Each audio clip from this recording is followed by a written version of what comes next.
Good evening. Thank you.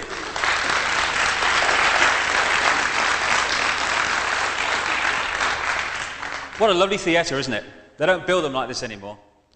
Some of them are like those they put in glorified industrial estates and stuff like that. Don't have the feel of a place like this, and it's a great asset to Liverpool. Nice to be here again. Last time I talked a great deal about what I felt was the spiritual revolution going on in the world, and I'll touch on that very much tonight. But I also want to talk about the manipulation that's going on in the world as well. A manipulation that wants to keep from us this spiritual knowledge and also wants to turn us into little more than robots that only think in ways that this manipulation wants us to think. I found it kind of an interesting analogy when you look at some of these contraptions you get in laboratories. You know when the scientists get a mouse and they put the mouse in a glass tube and it walks along the glass tube, and every now and again it gets the option of going left or right down another tube. Now the mouse thinks it's free. It thinks it can make its own decisions on where it's really going. But the parameters set for it are very, very limited. So it is, as I'll talk about this evening, with the human race.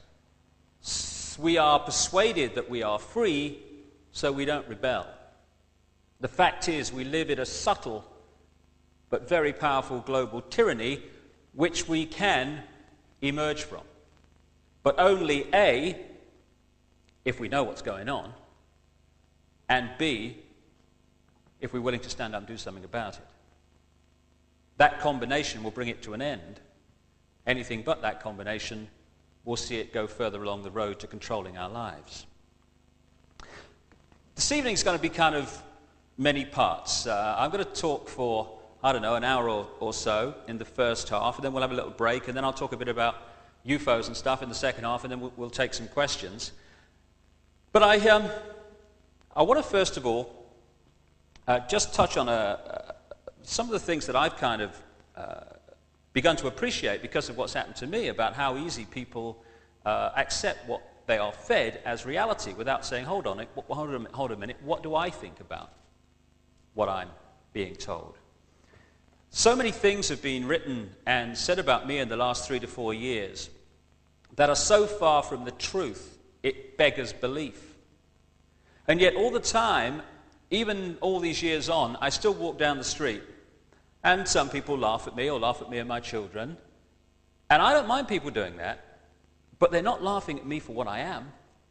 They're laughing at this guy who looks a bit like me, has got the same name apparently, that I keep reading about from time to time, but is about as far from me as it's possible to be. That's the person they're laughing at, the image projected out, not the real person, which they don't know. And all in areas of this system, we are being encouraged, that's the mildest word I can use, to conform to certain ways of thinking. For instance, what are exams? Who sets the questions in exams? The status quo does. Who decides what the answers are going to be if we're going to pass those exams? The status quo does. And if we don't give the status quo what it wants to hear, we don't progress within it, which is a very powerful encouragement to give the status quo what it wants to hear and perpetuate the myths into the next generation. It's what's going on in the education system all the time. I remember talking to a physics student at Cambridge University once, and he said, I've heard more sense tonight about physics and the nature of life than I get from my lecturers. He said, but I can't say that in my exam because I'd fail. And another thing that kind of struck home to me when I spoke in America a couple of years ago is how we allow our world and our values and how we judge each other and how we judge others and what we feel guilty about or not guilty about to be decided not by what we think is right, but be decided often by what people sometimes thousands of years ago believed was right. Because we don't, A, ask the question why, which is the most liberating question it's possible to ask, and B, have the courage and confidence to stand up and say, well, I don't think we should be doing this. I don't care how long we've done it. It doesn't make sense to me. I'm going to do it another way. Last time I was in Liverpool, I told the story, but for those who weren't there that night, it's worth repeating, of the lady in the audience when I spoke in Houston in Texas, who came up to me afterwards when I'd been talking about all this, and she said, you know, I've got a story, she said, that sums up what you're saying.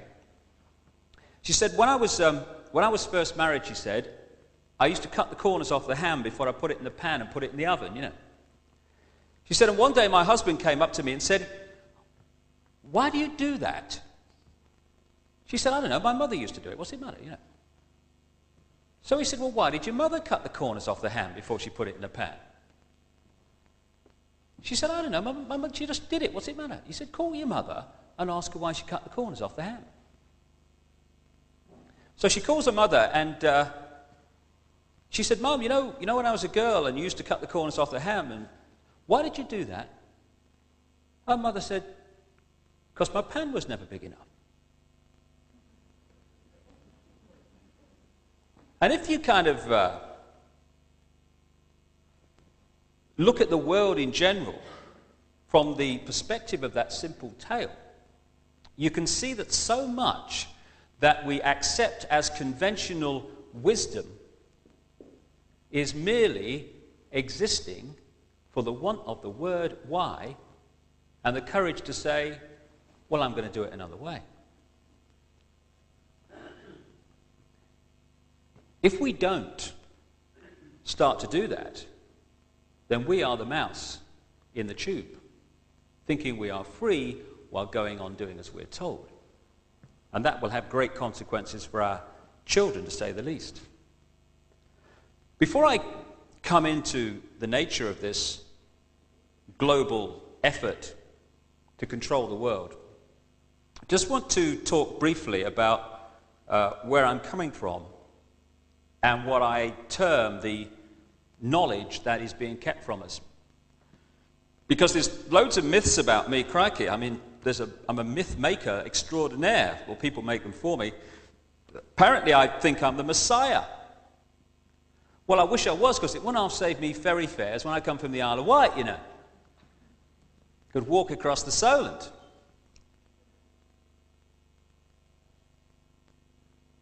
I've apparently discovered religion, which is really strange that I've written 6 books challenging the imposition of dogmatic religion and describing it as one of the greatest forms of mind control known to the human race. What I'm actually suggesting, and it's no more than what I believe and what increasing numbers of people believe, increasingly open-minded scientists too, challenges both the conventional views of who we are and what we're doing here. We're kind of offered the choice of believing that there is some judgmental God saying, you have sinned and you shall be punished. And that after one life on this planet, this guy judges whether we go to heaven or hell forever. The other alternative is that offered by conventional, this world is all there is science, which says that we are basically a cosmic accident of evolution, and we have no past, no future, and basically, as I saw on a t-shirt once, life's a bitch and then you die. Doesn't really seem like much of a choice to me. There is an alternative to both, which is increasingly emerging as the suppression is overcome, cast aside. And I'll just briefly sum up what that alternative is. It's that everything in creation is the same energy in different states of being. Just as water, clouds, and ice are the same substance in different states of being, so everything that exists is the same energy in different states of being. And energy is also consciousness. Some more enlightened, open-minded scientists are now suggesting, and have been for some time, for instance, that it can be shown that water has a memory. Well, water as a memory seems to be, crikey, that's crazy. It's water. How can it have a memory? But it can have a memory if energy is consciousness. Because therefore, everything has some kind of memory, some kind of retention of experience, whether it be a wall, water, the sky, ourselves, whatever. So if that is the case, then what we're looking at in this infinite creation is one gigantic mind. And it's this mind, this one consciousness that is everything, expressing itself through different forms, that is the force that has become known as God, or whatever name you'd like to call it. Some people call it the infinite mind, it matters not. This God is not some guy with a beard sitting on a throne, handing out punishments for people who don't do as he says, and it's always a he. Have you noticed that? It is the consciousness that is everything. And the way I see it, and increasing numbers of people see it, and indeed have done throughout human history, is that we are aspects of that whole. We, if you like, are like droplets of water in this ocean of consciousness. We're individual to a certain extent, but all together we make up the whole. The question that comes back from that is, if we are eternal beings on the level of the mind, the consciousness, the thinking, feeling us, then where do we go when this life is over? If it's not, as science suggests, one life and then lights out. Kind of has become accepted that when you're talking about life after death, you look up, don't you? I think, heaven's at 30,000 feet or something. But in fact, creation's not kind of made up of chest of drawers, levels like that. This one gigantic mind we call creation, God, or whatever name you'd like to choose, is broken up into frequencies, wavelengths, sharing the same space.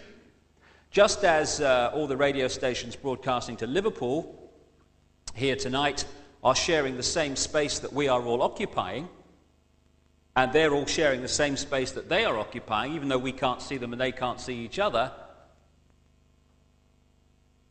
that is the very close, and indeed the very same principle on which creation is broken up into wavelengths of life, wavelengths of consciousness, in other words. So when we see things like the great mystery of ghosts, this misty figure that people see from time to time, from that perspective, it's no longer a great mystery, it is an entity, a consciousness on another wavelength. Just as if you get a radio and you tune it not quite on the station, but just off the station, you get principally the station you're closest to, but you're getting some interference from other stations. So in consciousness terms, visual terms, we are, when we see a ghost, tuning to a certain extent to another frequency, another wavelength, and we're seeing something of it. And the reason that it's not solid in the way it appears to us is because we're not actually right on the dial of that particular wavelength. We're only picking up the very outside of it.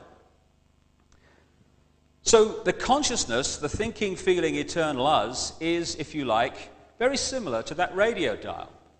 At any point in our evolution, we are tuned to one of creation's infinite number of wavelengths.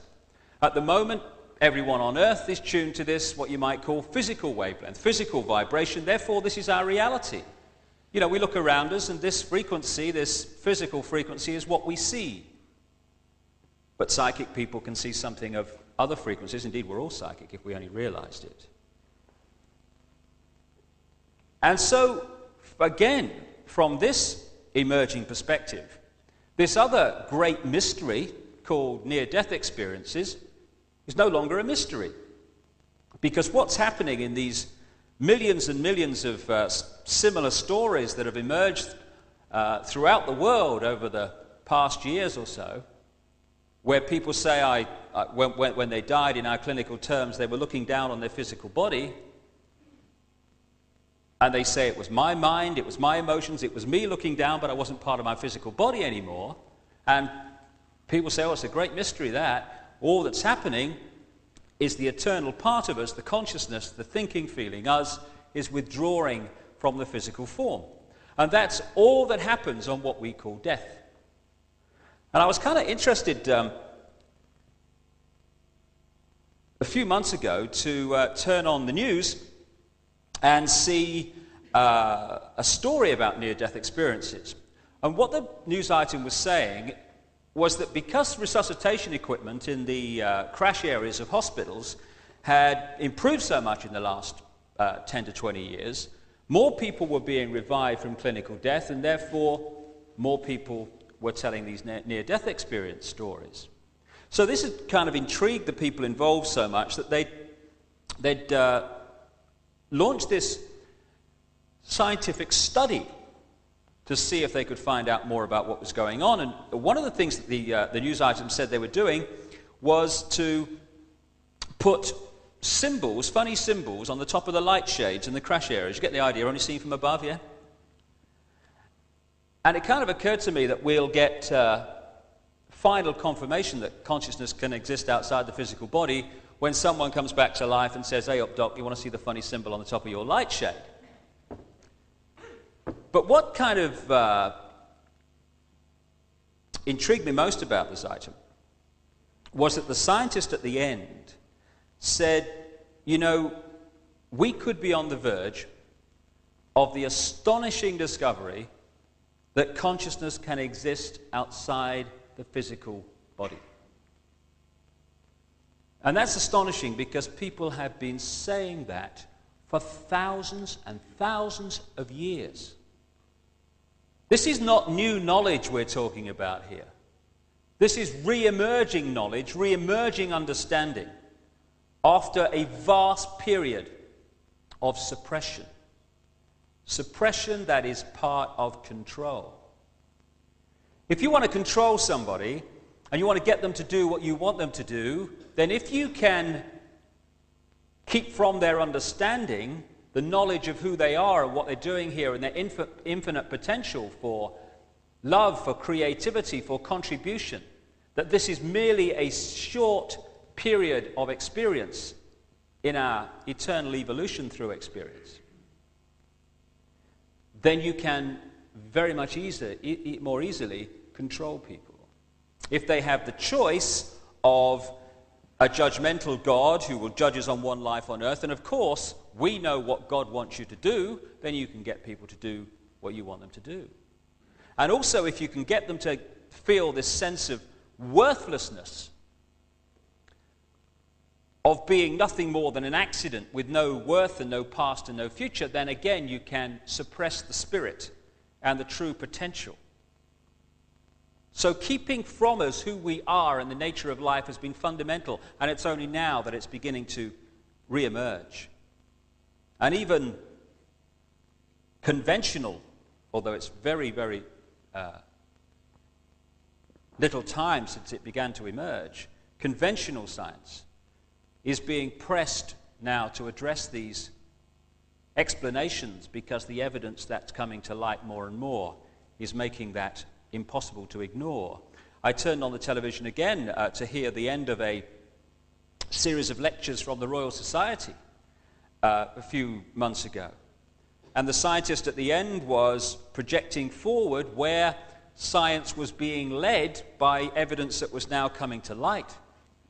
And he said, we seem to be being pushed into the area that suggests that all is the same energy. Something else that has been said for thousands of years.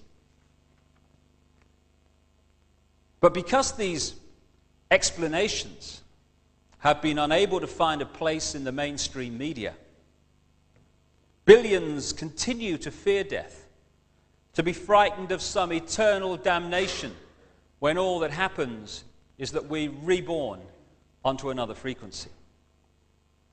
It has kept from us also the knowledge that over eons of time, our evolving consciousness has reincarnated on its journey into endless physical bodies. Black, white, red, yellow, rich, poor, Protestant, Catholic. And what a nonsense this makes of what we do to each other. The prejudice of racism, sexism, and all the rest. What those who consider themselves racially and sexually superior are really saying is, I've got a genetic spacesuit, a body, which was made in a different place and is a different color or design to yours, therefore I'm superior. And yet, because this understanding has been lost, suppressed in the mainstream, we have conflict around the world that is based on the belief that this physical body, this finite vehicle for the consciousness to experience, is us. So you get people of a certain ancestral line of the physical body looking down their ancestral line, their genetic line, and seeing what another genetic line did to their genetic line maybe hundreds of years ago, maybe thousands of years ago. And because this is considered to be us, many people feel that they have to, in this life, get revenge on that genetic line because of what it did to them thousands of years ago, or hundreds of years ago, or whenever.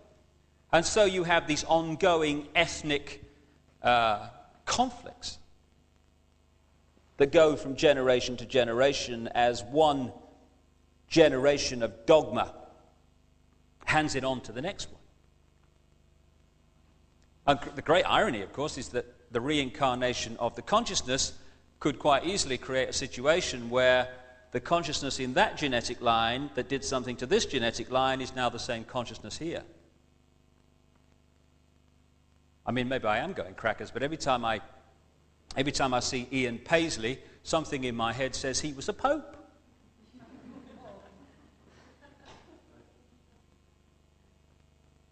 From this wider perspective, so much of what we do to each other must have the rest of creation shaking their heads in disbelief. The fact is that someone born in the United States is not more special than someone born in Mexico. Someone born in London is not more special than someone born in Liverpool. Someone who is white is not more special than someone who is black. They're just vehicles for the consciousness to experience. If you go down to the seashore and you pick up a droplet of water in your hand, how can anyone say that that droplet is any more or less special than all the other billions and trillions of droplets you see in the ocean before you?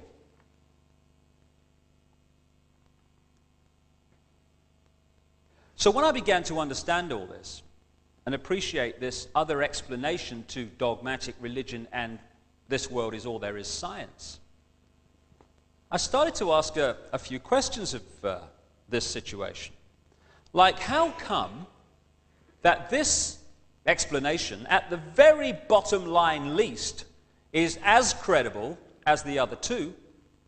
How come the other two get guaranteed airtime, often no questions asked, here's your airtime, say what you like,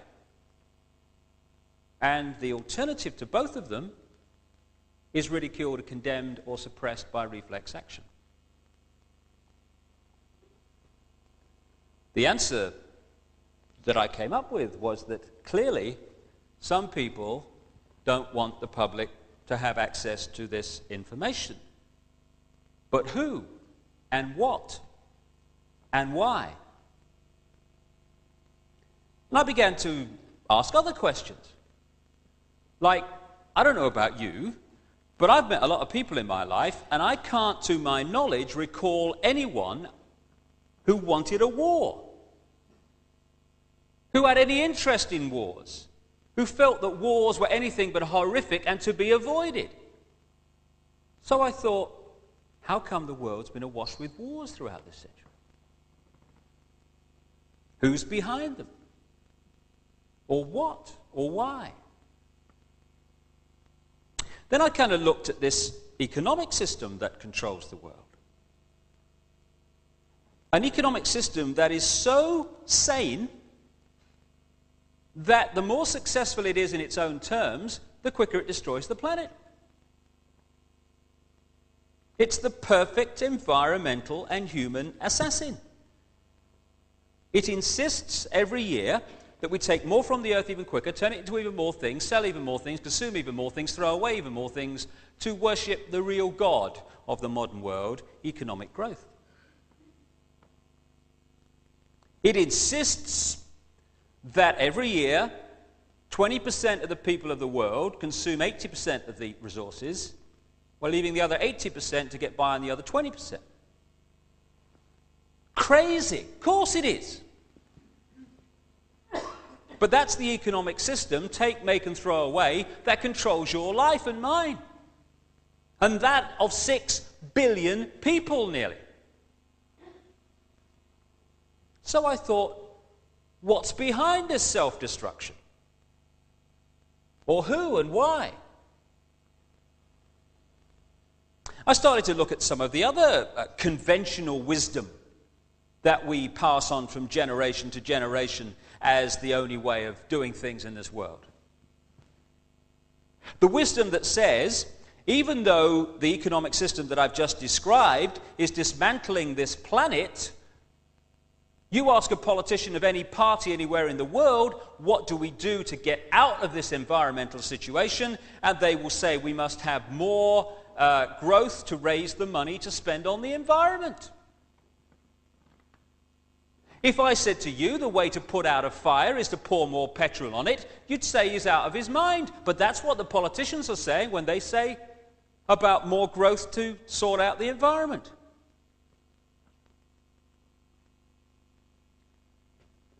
It's conventional wisdom that it's fine to treat animals as mere commodities, to be made as fat as possible, as quick as possible, on as little food as possible.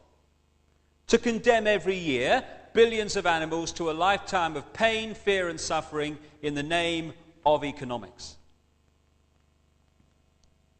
You're sane if you judge your success in healthcare not by how many people are healthy, but by how many diseased people you manage to treat. We're treating more patients than ever before. Why? Why are so many people ill? It's conventional wisdom that rising house prices are a sign of economic success when thousands are homeless because they can't afford them. You're sane, finally, if you think it's fine to support a system that is so successful that every year it turns out more suicide, alcoholism, drug taking, homelessness, pain, stress, fear and suffering in all its forms. We'd be in real trouble if this system wasn't working, wouldn't we? That is sanity, apparently. But it's the ultimate insanity. So who's behind it? Or what and why? I began to realize, too, that against the background of this utter self-destruction, on this same planet is stunning wisdom. And I began to see also that there is a great difference between cleverness and wisdom. They're not the same thing. This system's very clever, but it isn't very wise, and it's the lack of wisdom that is the problem. And I began to see that what we call wisdom is often not found in this state-of-the-art letters after their name system. It's actually found in the native peoples that this system would see as backward. Piece of Native American wisdom, what have become known as American Indians. When you have cut down the last tree and poisoned the last river, you will know that you cannot eat money. That's wisdom. And there's another piece of very famous American Indian wisdom.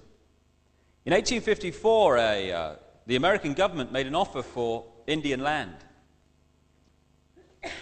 And under the system that I've been talking about and the attitudes and the values that are indoctrinated into us. What should have happened is this chief should have said, right, well, I'm on a winner here because it's a seller's market. I never put it on the market, therefore I'm in the driving seat. So what I'll do is duck and weave, and I'll crack on. I don't want to sell, get them to push up the price, and at the moment that I think they're going to pull out, I'll put out my hand and say, you've convinced me. And people will think, oh, what a great businessman he is, that chief. Fantastic. Be something in the city, he will. But there's another value system on this planet also. A value system that said this in terms of this chief. How can you buy or sell the sky? We do not own the freshness of the air or the sparkle on the water. How then can you buy them from us? Every part of the earth is sacred to my people, holy in their memory and experience. We know the white man does not understand our ways. He's a stranger who comes in the night and takes from the land whatever he needs. The earth is not his friend, but his enemy. And when he's conquered it, he moves on. He kidnaps the earth from his children. His appetite will devour the earth and leave behind a desert. If the beasts were gone, we would die from a great loneliness of the spirit. For whatever befalls the earth, befalls the children of the earth.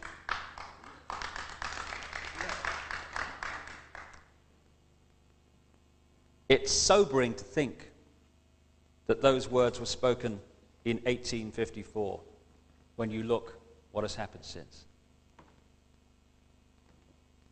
So I began to think about all this, and I also remembered that 2 or 3 times in my life, different people have said to me, you know, behind all this economics and politics stuff, a very few people actually control the world. And it kind of takes you aback when you first hear it, because you think there's 6 billion people in this world. How can that be? But I started to look into what was behind this madness.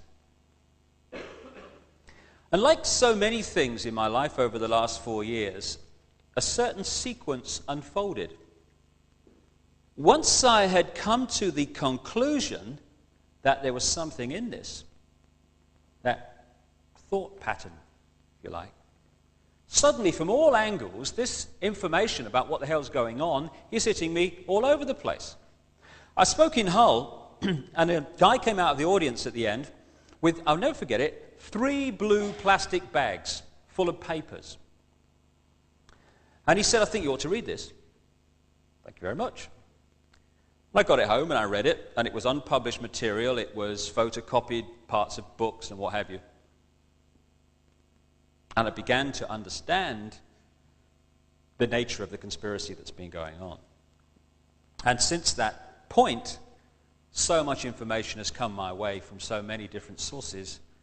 And I've been staggered to realize just how many people outside the public arena have been investigating this for a long time. And what I found most compelling is that some of them come from my direction, the way I see creation. Some come from Christianity. Some come from nowhere. Some have come into it by saying what's wrong with the economic system and who controls it. Some have come in from science by being involved in science and knowing that there is a lot of scientific knowledge that they know about that isn't being made public. And everyone's kind of converged in this same area of common agreement of what is going on. And that's what I'm going to concentrate on this evening, that area of common agreement.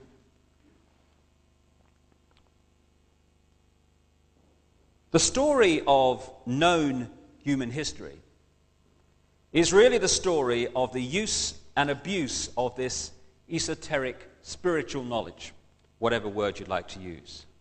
The knowledge of who we are, the nature of life, and more importantly,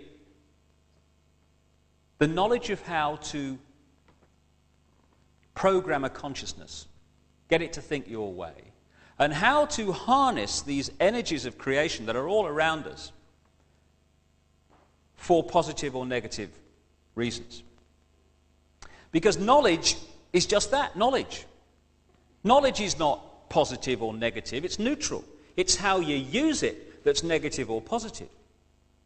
I mean, you can have the knowledge of how to make an atomic bomb, but you don't have to build one and drop it on Japan.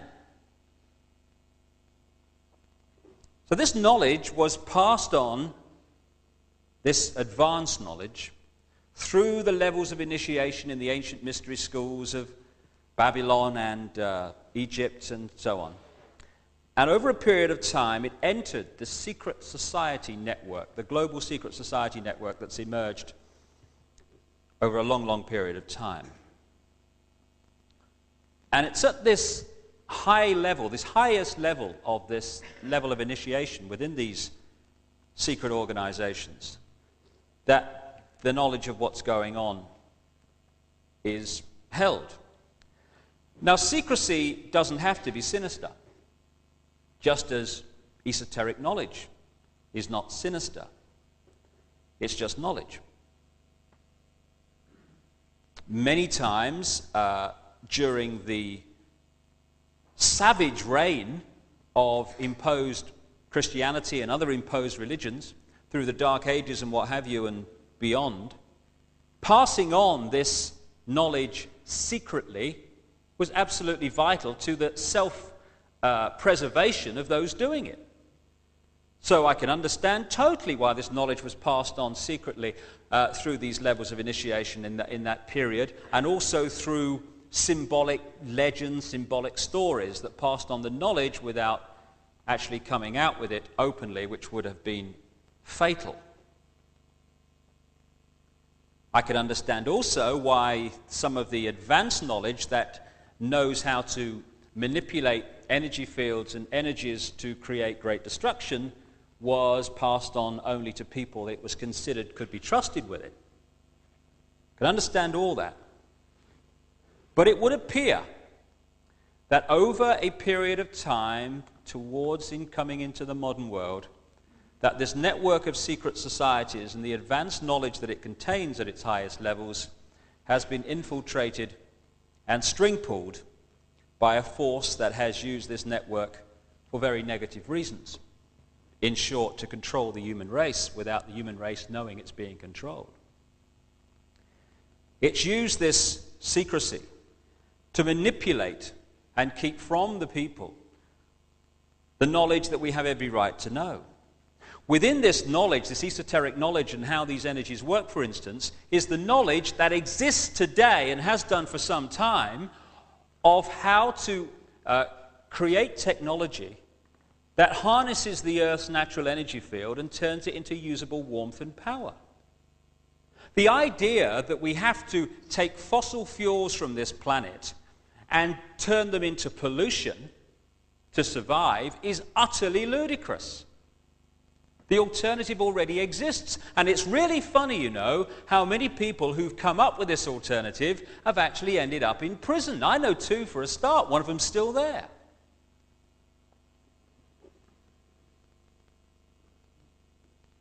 It holds the knowledge also of how to create technology, anti-gravity technology as it's called, that would make the space shuttle look like the technological equivalent of a London taxi.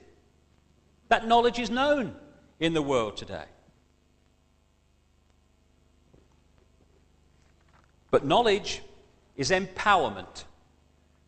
And the last thing manipulators want for the human race is for them to be empowered. Empowered people do not succumb anything like as easy to control. The kind of long-term name going right back of this conspiracy is the great work of ages. It's used religion for its own ends, it's used science for its own ends, it uses any vehicle for its own ends. It does not have a party line, it does not have a basic religion, it just uses whatever vehicle is necessary to manipulate and control. It had another name that was very secret for a long time, but is now very public. The name is the New World Order. The very words spoken by George Bush after the blatantly engineered Gulf War of 1991, and now used constantly by politicians across the world to describe the future of global politics and economics. Today, the manipulation to bring about this new world order pervades every area of our lives. The people behind it may be strange, but they are far, far from stupid. They understand the system that I've been describing tonight because they created it. If you built a car from scratch, every nut and every washer, you would know everything there is to know about that car. They built the system. They know everything there is to know about the system and how to manipulate it. Indeed, it was created and structured to make manipulation easy. What the New World Order means is the creation of one world government to which all nation states would be subordinate, one world central bank, one world currency that wouldn't be physical money, it would be credit, one world army, and as I'll come to later, a microchipped population. Of course, the more you centralize power, obviously, the fewer hands can control the whole. And if you look at the history, particularly this century, you see that in all areas of our lives, whether it be local businesses or whatever, the power has gone away from the individual and the community, even the town and city, to the center. It's now moving on into the continent with the European community, which is, again, as I'll come to later, the final step before they go global. And you'll have seen also that when you challenge this centralization, this rationalization as it's called, then you get the old reply that, oh, well, we've got to live in the real world, mate, this is progress. And they say, oh, well, events in the world make it impossible for us to do anything else. We've got to do this. We've got no choice. And that's a very good example of the way this new world order is being introduced by stealth. Because this global tyranny is not about tanks in the streets. It's what I've described as a coup d'etat on the human mind. The way it works, and has worked for a long time, if we only started to realize it, is by engineering events and sending out messages through the media that get public opinion in any area that it's dealing with, whatever subject area it is, to get to that classic point where public opinion says about something, something must be done. And when we reach that point of something must be done, the people who have created the problem to get people to come to that state of mind then step forward with the solution to the problem, which just happens to be what they were going to do all along, and it also takes us further along the road to centralized global control. In the words of its own secret document, create problems, then offer solutions. And it's happening all the time. To bring about the situation where a problem is highlighted, something must be done, here's the solution, off we go to the next stage on the road. In 1986, someone bought an IBM copier at a second-hand sale. And when they got it home, they found inside a very thick document, which obviously shouldn't have been there, called Quiet Weapons, or rather Silent Weapons for a Quiet War. And this described a policy of mass public mind control that has been orchestrated on the people of the world, particularly the Western world, since the 1950s. See if, I'll just read you a little bit of it, see if you recognize the world this document is describing. Experience has proven that the simplest method of securing a silent weapon and gaining control of the public is to keep the public undisciplined and ignorant of basic systems principles on the one hand, while keeping them confused, disorganized, and distracted with matters of no real importance on the other hand. This is achieved by 1. Disengaging their minds, sabotaging their mental activities, providing a low-quality program of education in mathematics, logic, systems design and economics, and discouraging technical creativity. 2, engaging their emotions, increasing their self-indulgence and their indulgence in emotional and physical activities by A, unrelenting emotional affrontations and attacks, brackets, mental and emotional rape, by way of a constant barrage of sex, violence and wars in the media, especially the TV and the newspapers. B, giving them what they desire, in excess, junk food for thought, and depriving them of what they really need. 3, rewriting history and law and subjecting public opinion to the deviant creation, which I take to mean don't tell them who they really are. Thus being able to shift their thinking from personal needs to highly fabricated outside priorities. These preclude their interest in and discovery of the silent weapons of social automation technology. The general rule, it says, is that there is profit in confusion. The more confusion, the more profit. Therefore, the best approach is to create problems and then offer solutions. Diversion summary. Media. Keep the adult public attention diverted away from real social issues and captivated by matters of no real importance. Does that describe our media today or what? Schools. Keep the young public ignorant of real mathematics, real economics, real law, and real history. Entertainment. Keep the public entertainment below a 6th grade level. Work. Keep the public busy, busy, busy, with no time to think, back on the farm with the other animals. Give you another example of this. When legislation is being planned against, say, a target group of people, they don't just sit round a cabinet table and decide one day that's what we're going to do, and then they set about doing it. It happens long before then. Public opinion has to be softened up against the target group of people.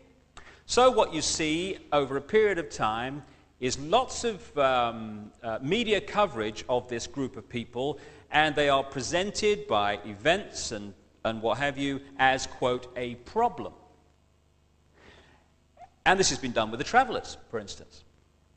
So after a period of time, public opinion gets to the point where it says something must be done.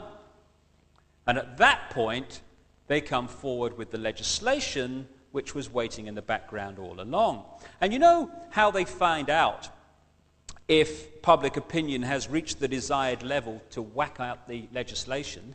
It's our old friend, the polling organisations. They're not there to test public opinion to see what people think so that governments can react to it. They are there for 2 reasons. First of all, to find out if the propaganda of various kinds on the public mind has worked or not, or whether it needs another batch.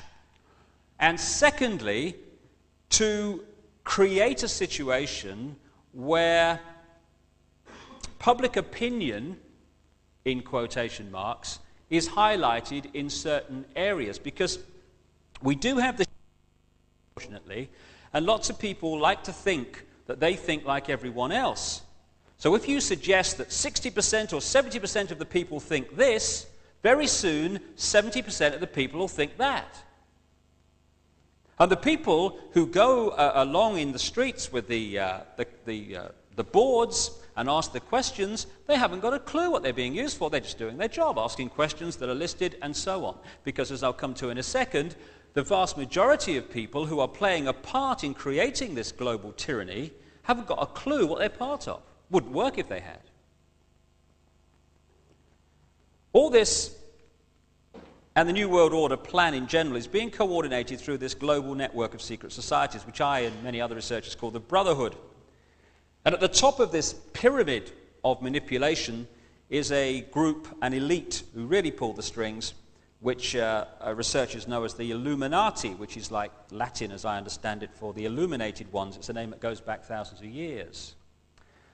And if you think about it, every structure in our world, from a small business to a secret society, is based on a pyramid.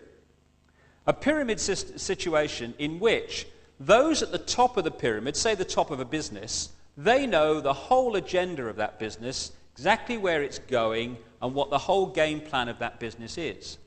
The further you come down the levels, if you like, within that business, the less those people know about the big picture. They only know about their part in it. And this is how the secret societies work. On the lower levels of initiation, for instance, in the Freemasons, they haven't got a clue what the whole organization is being used for and infiltrated to achieve by those at the higher level. They only know their part in it. I mean, organizations like the CIA and other intelligence agencies, they work on something called compartmentalization, which is exactly the same. Those at the top of the agency know what the game plan is and what is the direction that they wish to go. Those lower down in the agency only know their part in it. And many people within this situation, they genuinely believe that what they're doing is good for the world. But they don't know what they're doing or how what they're doing fits in with what they're doing, fits in with what they're doing, and other people who also don't know the big game plan. And when you fit the bits together, then you see it's anything but positive.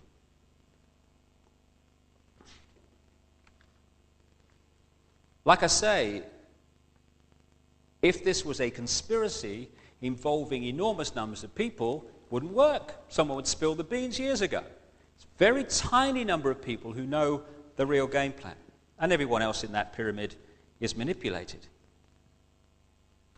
So who are they, this elite that we talk about?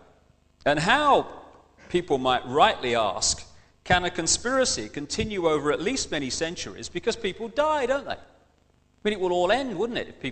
When people die, it would die with them. But of course, as I'll come to in a sec, because of the way it's structured, it doesn't work like that. The they are people who are initiated into the highest levels of this great global network of secret societies. Because at the top of the network is this elite that turns, in effect, all those different, apparently different secret societies into one gigantic organization.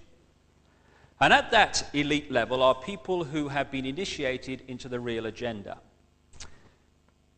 So during their lifetimes, they continue the string pulling to push the world further along the road to this global centralization known as the New World Order. But at the same time, they're looking down this pyramid of initiation levels for others who they consider of the right attitude and of the right ability to also be initiated into the real agenda. And when that happens, they get the knowledge and then they take it on when the first people die. So in this way, while the they, in terms of personnel, people, names, change with the generations, the agenda they're working to goes on basically the same. They also tend to come from certain families, Rothschilds, Rockefellers, and many others in America, which helps this continuity through the generations. The key to this brotherhood manipulation is the control of money, or funny money, to be more accurate. What I call funny money is this staggeringly ludicrous situation in which you can deposit, say, £1,000 in a bank, and it can lend £10,000 on the back of that. Money that doesn't actually exist. It's a conjuring trick. Indeed, some stuff that I've been looking at this week, there are banks in America who are into lending $26,000 for every $1,000 that's deposited. And all that conjured money is numbers on a computer screen. And in this way, governments of the world, like the United States and individuals, have over a period of time reached a situation where they are drowning, and the world is drowning, in a tidal wave of debt for money that doesn't really exist. And here's the ruse, here's the trick for the banks. If you don't pay back the interest on money that doesn't actually exist and has been conjured out of nothing, then they can come and take wealth from you that does exist, like your house, your car, your property. And there's another little thing I was looking at the other day. When money is created for a loan in this way, say a loan of £20,000, the bank creates £20,000. But you're not paying back £20,000. You're paying back £20,000 plus all the interest. But the money created is only the capital, the £20,000. So over the period of paying back that loan, the interest has to come from wealth already in existence. And as the generations pass, more and more wealth, as a result, is being sucked out of the pool of the world into the coffers of a very few massively wealthy, breathtakingly, words wouldn't describe it, wealthy banks and bankers.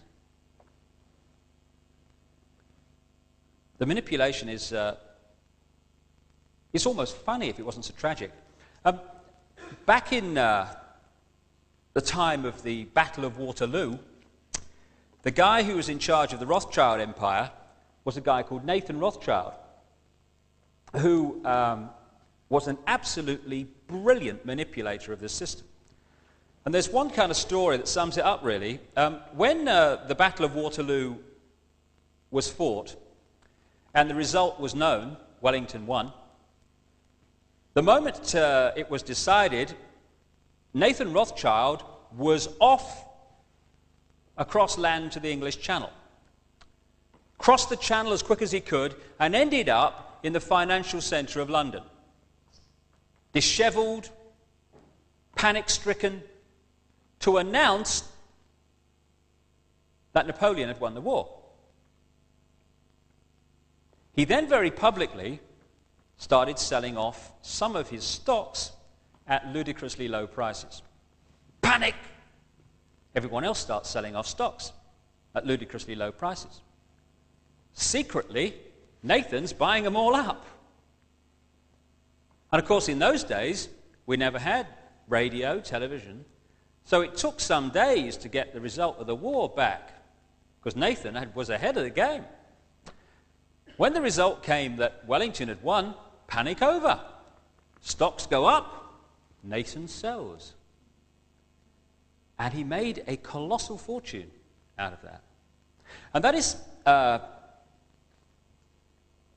good example of how, right up to the modern world, these things are manipulated. When we turn on the news and we hear about stock market crashes or runs on the pound or whatever, they're not accidents. They're engineered. The people who make a fortune out of economic catastrophe are those who know economic catastrophe is coming. And they know it's coming because they caused it.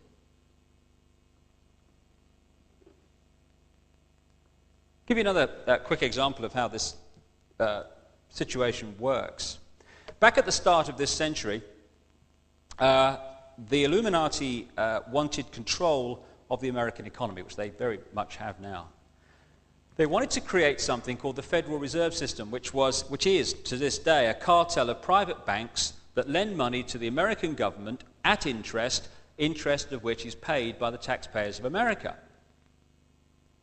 So while people are homeless and hungry in America, income tax is being spent on paying interest on money that doesn't exist to private banks.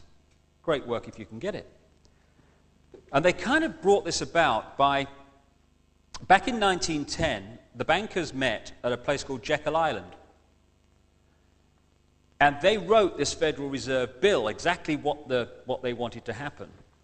But they had a little bit of a problem in the sense that by this time, the American people, particularly the farmers and such like, were up to here with the behavior of the banks, who by now were controlling America. So what did the bankers do? When the bill, which they had written, was made public and proposed, the bankers who had written it vehemently, publicly opposed it. And so the people who were fed up with the behavior of the banks, they looked at that situation and they thought, well, crikey, if they're agin it, we'll have it. And the Federal Reserve Bill was passed. It gave the banks and the Illuminati total control over the American economy, and the public had been persuaded that it was a very good idea because it did the opposite. This is why we have to get wise to this manipulation, because black is white and white is black, and for the best of intentions, we can help this plan if we don't know what's going on and become wise to it. The other thing, which is kind of relevant right to the present day, really, the other thing they did in that early part of that century, at the time the Federal Reserve Bill was passed, was they wanted to introduce the federal income tax bill in America.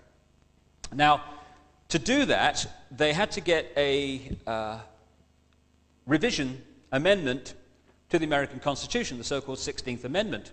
Now, to do that, they needed 36 states to agree. They got 2. Now, in a democracy that we're supposed to live in, it would have been thrown in the bin. States won't have it, can't pass it. But, of course, we're not in a democracy. All that happened was that the Secretary of State, a guy called Philander Knox, went to Congress and announced that it had all been agreed. And everyone just accepted it. And so federal income tax became law, although it wasn't law because it had never been passed. And in 1985, there was a businessman in America who'd sussed all this, and he wouldn't pay his income tax. And they came and took his car. And when they took his car, or whatever it was, probably, I think it was his car, he took him to court. And he won. And Nexus magazine, which is a magazine centered on Australia, but now available in this country and more countries around the world, which is dedicated to exposing what's going on, they published a copy of a letter from the head of the Inland Revenue Service in America. That's the equivalent of our Inland Revenue. It's called the Internal Revenue Service in America. And the Internal Revenue Service is a private company which collects federal income tax in America. And the commissioner for the Internal Revenue, in a memo to all his district directors dated April the 4th, 1985, says that this court case has taken place. The fact that the legislation was never ratified, and he says the effect of this is such that every tax paid into the Treasury since 1913 is due and refundable to every citizen and business in the United States. I think they ought to pay it back, I reckon. But the interesting thing further on is advise each of your managers that they are not to discuss this situation with anyone. There will be no written communications, and you are to destroy this memorandum. So even though the powers that be are very well aware that to take people's property or to force them to pay income tax is illegal, the vast majority of people in America still think it's the law because no one's telling them. The more you kind of get into this, the more you kind of realize it's almost impossible to exaggerate the scale of the deception. As the Robots Rebellion documents, the Illuminati over the centuries and into this one have used this manipulative power and knowledge to create booms and busts to suit their ambitions. They were behind the so-called People's Revolutions in France, in Russia and elsewhere. It's been documented how American bankers were paying Lenin and Trotsky through bank accounts in Sweden so that the revolution would happen. They engineered and then funded both sides in the 2 world wars. They engineered the wars in Vietnam, the Gulf, and endless others. And they created the Cold War with the Soviet Union, when at the Illuminati level, America and Soviet Union were the same side. Like I say, these guys are not stupid, far from it, but they are strange. Some of the initiation ceremonies are quite bizarre and kind of take you aback when you see some of the people that have been involved in them and the places of power that they then get into. For instance, in America, there's a secret society called the Skull and Bones Society, which is based on Harvard and Yale universities, and it's a very sinister organization. And President Bush is a member of this secret society, as are many people within the places of power throughout America. And to be initiated into this secret society, you have to lie naked on your back in a coffin while a ribbon is tied in a strategic place, and you shout out details of your sexual experiences. Now, there may be some people that think that might be a lot of fun, but the question is this: is that the mentality that should be President of the United States and head of the CIA? And more important than that, when people get involved in these secret societies, part of the initiation is to pledge your total loyalty to that society.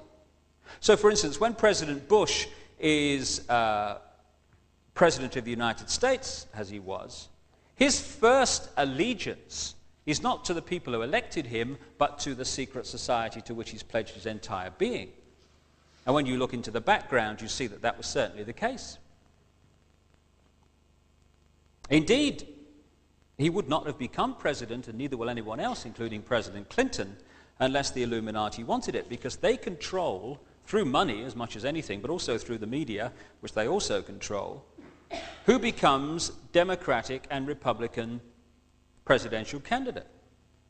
You can't become a member of the people who run for being presidential candidate within your own party in America unless you have vast sums of money behind you.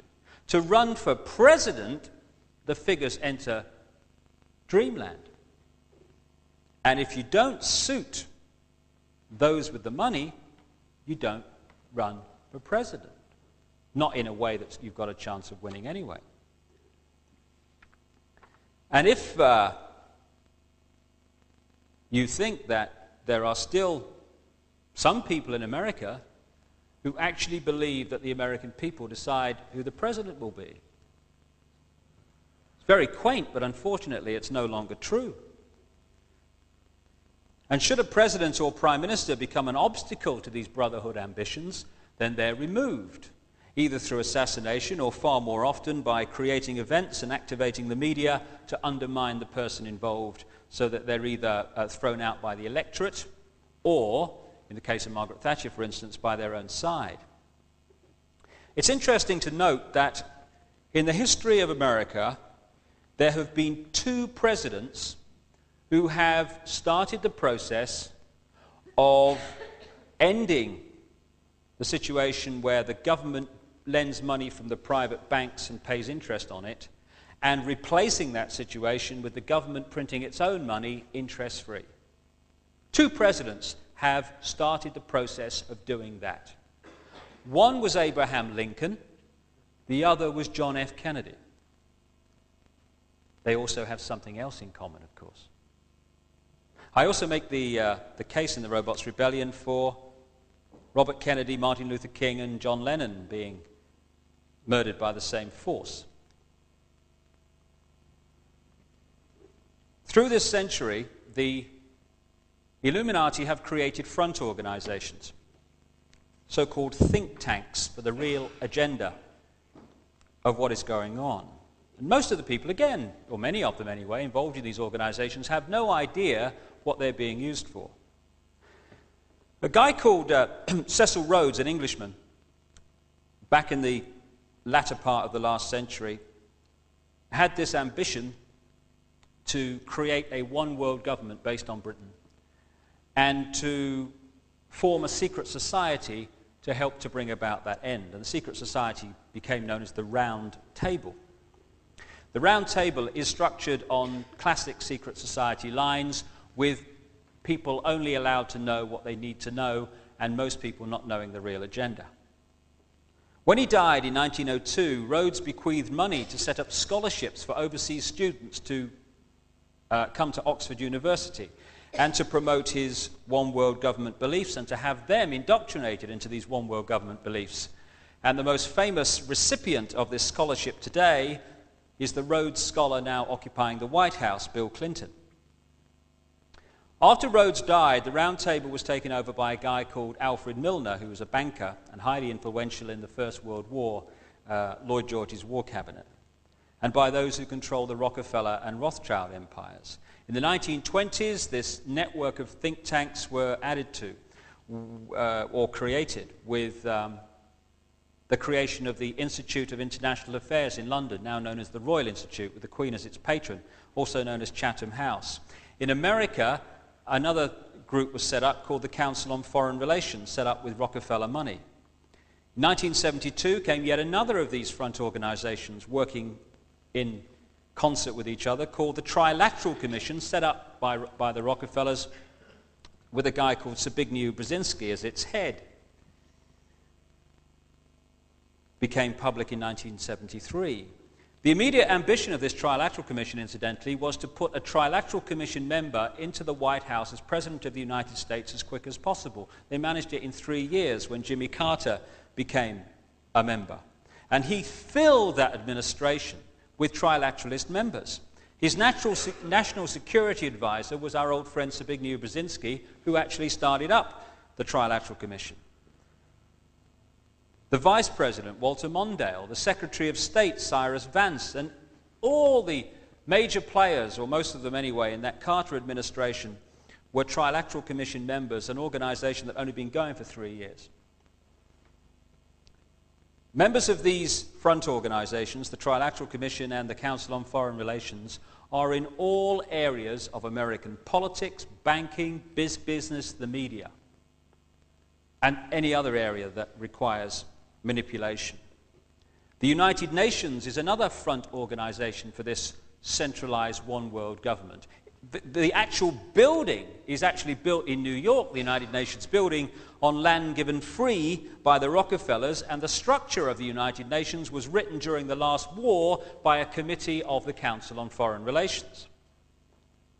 And the UN is being used now as a vehicle to introduce a world army under central control. Conflicts are being created around the world to get public opinion globally to say about the United Nations' ability to respond to these conflicts which are being engineered, something must be done.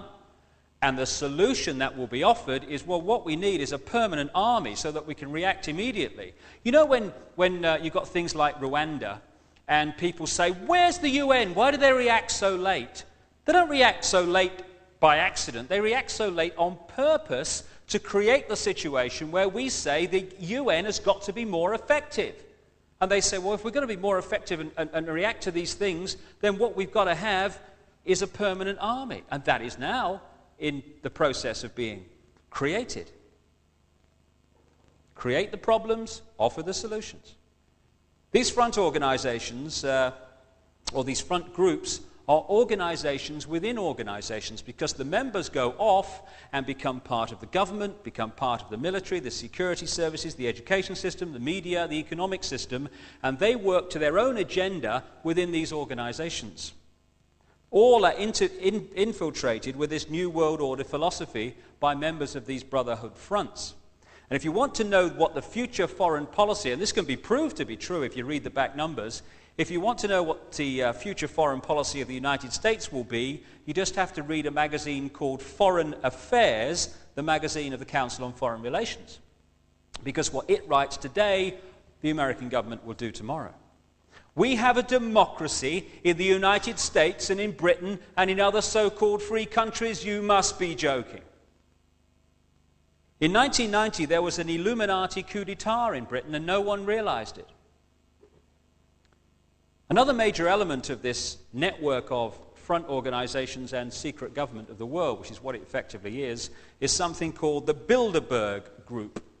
It's called the Bilderberg Group because it first met publicly in 1954 in a hotel called the Bilderberg in Holland, the Netherlands, under the chairmanship, for a long time, of Prince Bernhard of the House of Orange, who was a member of the German SS and later became chairman of Shell Oil. The Bilderberg Group is run by the Rockefellers, the Rothschild empires, among others. And it brings together once a year, and it never meets in the same place twice, all the people who can help with the manipulation in all these areas that I'm talking about: media, politics. And in politics, I'm not talking about Fred Jones, MP for Margate or whatever. I'm talking about prime ministerial level. The Director General of NATO is always there. And they meet, as I say, once a year, never meet in the same place twice, to decide what the future is going to be for the following year on the road to the New World Order. The Bilderberg Group is designed like all the others. It's a series of circles with a central core elite. The steering committee, or the permanent staff of the Bilderberg Group, they know the agenda, and they're working constantly full-time towards it. Then there is another circle outside of that, which are the regular attenders of the Bilderberg Group meetings. These are people from the media and all the areas that I'm talking about who also know the agenda, but they work towards it not within the Bilderberg Group full-time, but in their own area of influence, wherever it may be. And then there is another circle who are politicians and people from other areas of influence who don't know the full agenda, or even sometimes any agenda, but are invited to maybe one meeting, maybe a couple, to be fed the party line that centralized world government, etc., is a good idea. So remember, the Illuminati and the Bilderberg Group and this network I'm talking about want a world government, world central bank, world currency, and world army. And the penultimate stage towards that is the creation of trading blocks around the world: European Community, the North American Free Trade Area, and one based down with Japan and Australia. And from this situation where you have the three trading blocks that are now becoming centralized politically and centralized in terms of currency, or that's the way that we're being pushed, they then will go global. And it's interesting, I came across only this week a quote in a book written in 1942 by Joseph Stalin, that great liberal from the Soviet Union. And in his book he says this, 1942, "Divide the world into regional groups as a transitional stage to world government. Populations will more readily abandon their national loyalties to a vague regional loyalty than they will for a world authority. Later, the regional can be brought all the way to a super world government." And that, in a paragraph, is precisely what these trading blocks around the world are being created to do. Now, anyone who gets seriously in the way of that aim of a United States of Europe has to be undermined and removed in some way.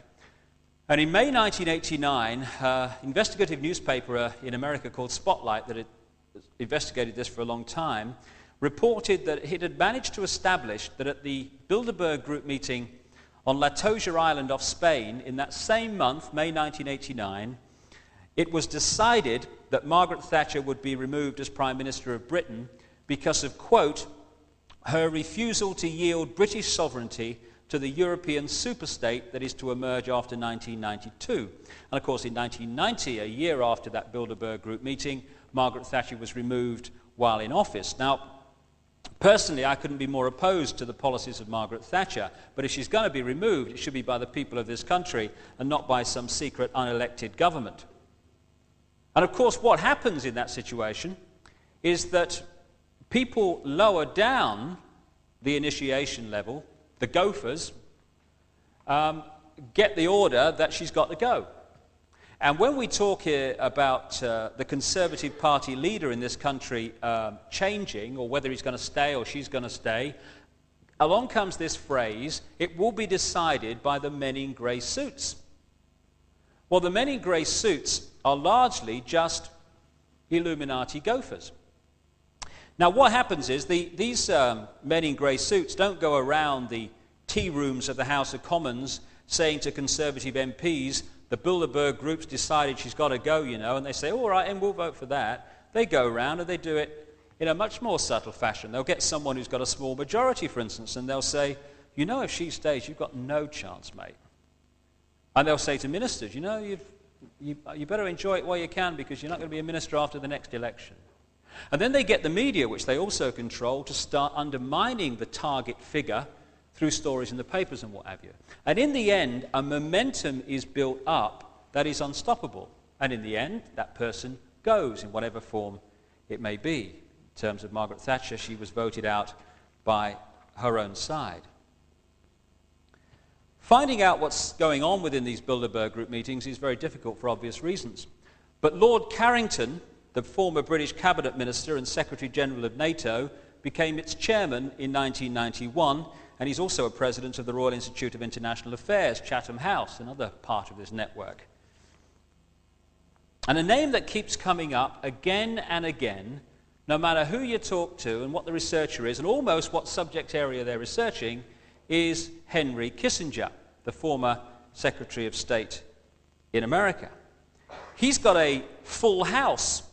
He's a member of the Bilderberg Group, the Trilateral Commission, the Council on Foreign Relations. Never gets home, you know. He must be at a meeting every hour of every day. Other people known to have attended the 1991 Bilderberg Group meeting in Baden-Baden, Germany, was Bill Clinton, then the governor of Arkansas, the Rhodes Scholar, who then became president very soon afterwards of the United States. The Secretary General of NATO was there in 1991 when Spotlight had a very good year of uncovering who was there. So were the high and mighty of politics, banking, the Rockefellers, representatives of the big global companies, the military, the media, and people like the owner of the Washington Post, Katharine Graham, who also has a full set. She's a member of all these different front organizations, very cozy little club. And it's interesting that you don't read reports of these Bilderberg group meetings in the Times, the Sunday Times, the Sun, Today. Funny really, because one of the people at that 1991 Bilderberg group meeting and very much involved in the organization was, according to Spotlight, a man called Andrew Knight, the then chairman of Rupert Murdoch's News International, which owns all those papers. You don't read about Bilderberg meetings in the Daily Telegraph either. And yet its owner, Conrad Black, was also at that meeting and has been at many others. And who just happens to be on the board of the Hollinger Corporation of Conrad Black that owns the Daily Telegraph and goodness knows how many other outlets, media outlets around the world? Henry Kissinger and Lord Carrington. Same names keep coming up all around the place, time and time again. See, journalists are not there to inform the public. They're there to direct opinion in the desired direction. They are manipulated to manipulate everyone else. Very few are real journalists. They are little more than copy typists for the manipulators, turning round news of engineered events to push the public on. And most of them don't know they're doing it. Some of the more intelligent ones know they're doing it, but can't see a way out of the structure they're stuck with. There's a guy called John Swainton, a long-time editor of the New York Times, who worked in this situation for a long, long time. And then when it came to his retirement dinner, he spoke to his staff in terms that spoke the truth that he'd been holding within himself to preserve his job up to that point. What he said to his staff was this: there is no such thing as a free press. You know it and I know it. There's not one of you who would dare to write his honest opinions. The business of a journalist is to destroy truth, to lie outright, to pervert, to vilify, to fawn at the feet of mammon, and to sell himself, his country, and his race for his daily bread. This is the important bit. We are tools, vassals of rich men behind the scenes. We are jumping jacks. They pull the strings, we dance. Our talents, our possibilities, and our lives are the property of these men. We are intellectual prostitutes. So we have a structure of manipulation which is string-pulling the politicians of all political colours, the media, the intelligence agencies, the big companies, and the global banking system. And the plan now is to create so much conflict around the world, so much chaos, including a massive global collapse which they'll engineer someone else to be blamed for, that we'll have a situation where we'll have a massive problem which has to find a solution. And the solution will be centralized government, centralized bank, centralized currency, which won't be physical money, but which will be credit, and centralized army. One group of people which this conspiracy must suppress if it's to succeed in the next generation is the young. And there is today a war on the young and anyone remotely different from the programmed, off-the-peg norm. The Illuminati agents, bizarre as it may seem, and I can understand that it does at first sight, the Illuminati agents within British intelligence and the CIA and other major global security services control the world market in illegal drugs through other aspects of the Brotherhood network like the Mafia. They do this for three main reasons. First of all, to make enormous amounts of money which they can then channel into their own secret projects without having to divert it from government channels which could be traced, not least because a lot of the covert operations that secret society, security services are involved with are against their own government.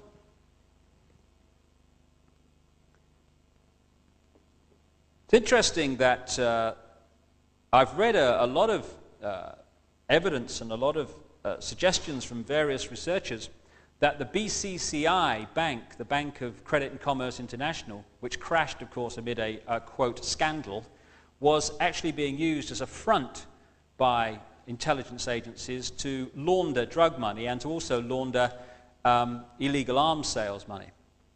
And it's interesting also how you can be duped if you don't know the background to what's going on, because when the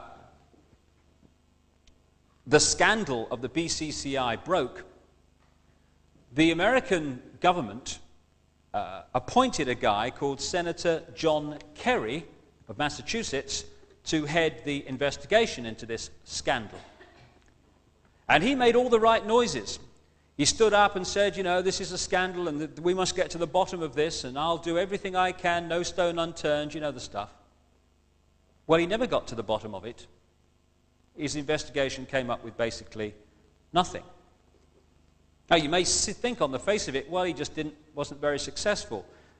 And then you realize that he's also a member of the Skull and Bones secret society that other members of the government are also involved with.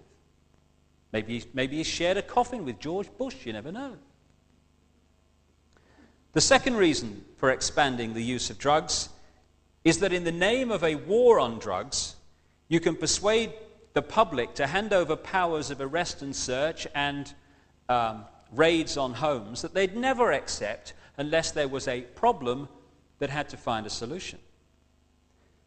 Create problems, then offer solutions. For instance, if you want to have a more authoritarian police force or an armed police force that hasn't been armed before, and you want to do it not only without the public challenging you, but with the public demanding that you do it, what do you need? You need more high-profile, very public, violent crime. Something must be done. Armed police force, more authoritarian laws, thank you very much, duped again.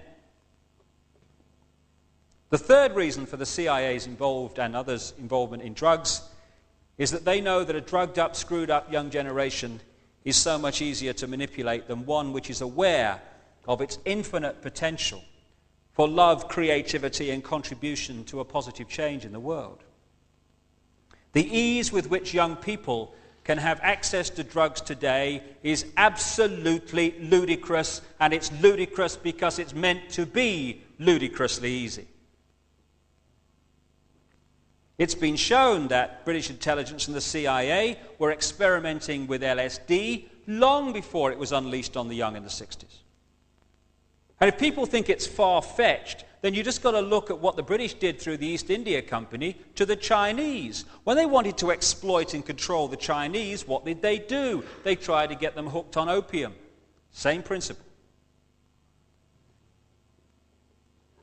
They want to break the spirit of the young in every way they can to stop them thinking, expressing their individuality, and realizing their true and infinite potential.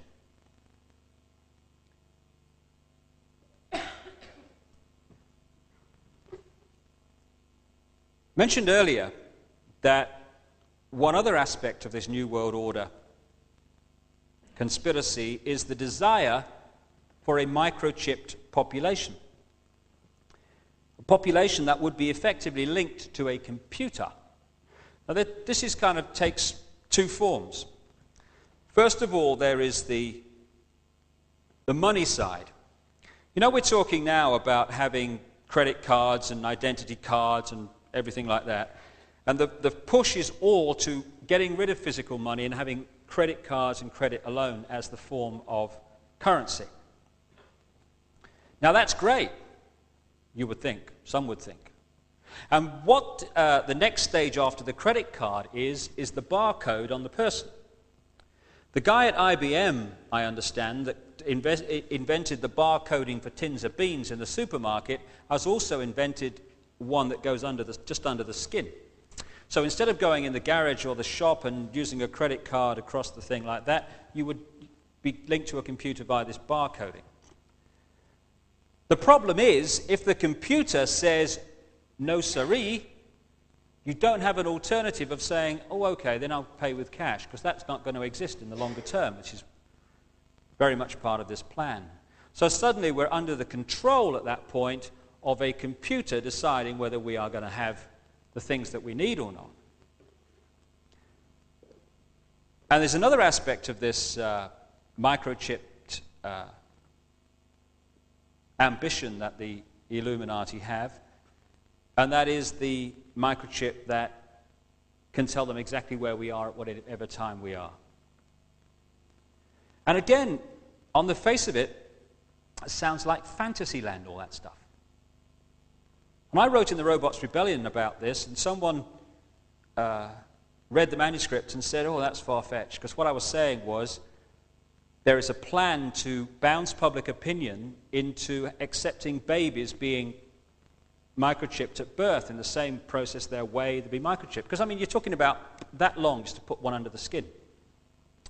And it does sound far-fetched, I can understand that, but the kind of evidence I saw was compelling enough for me to put it in. Just after the book came out, I picked up a magazine and an article by a guy called Dr. Carl Sanders, who is a highly acclaimed electronics engineer in America. And he was developing a microchip to help spinal injury patients.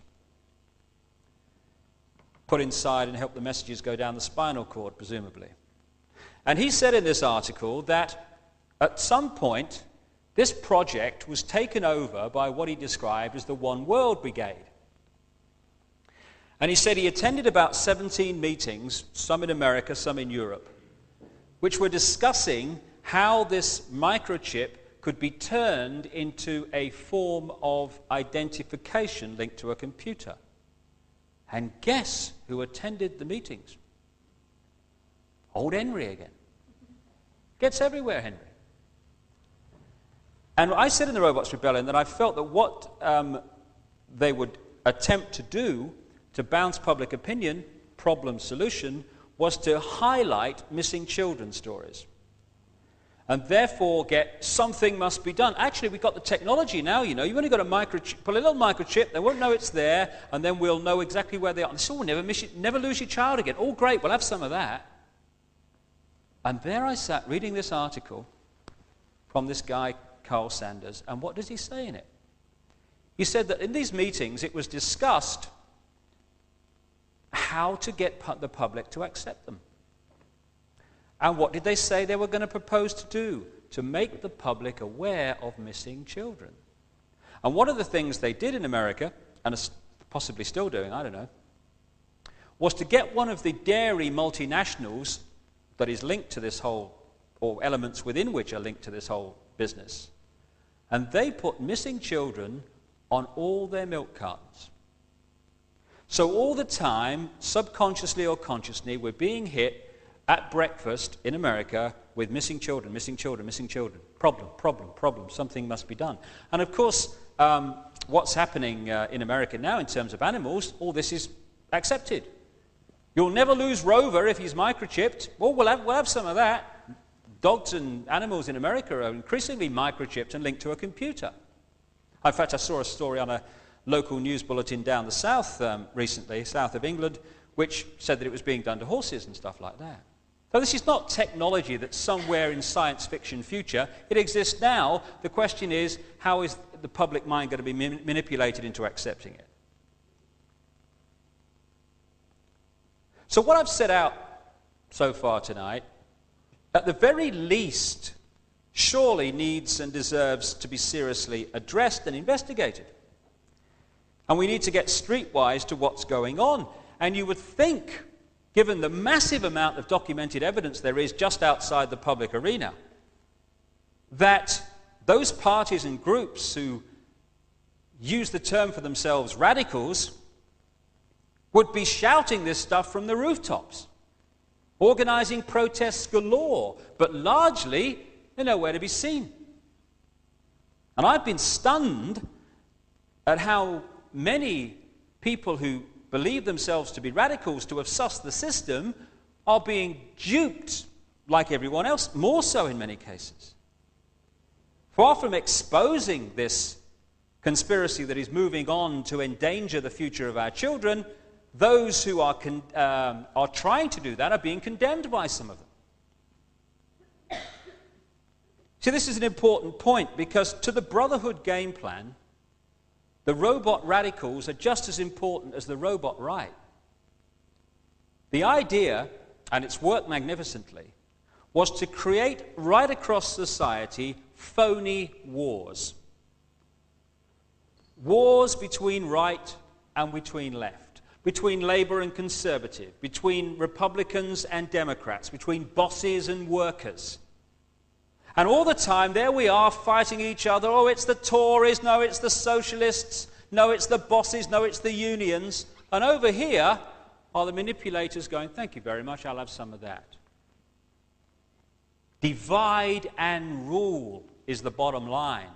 And so these phony wars are dividing and ruling.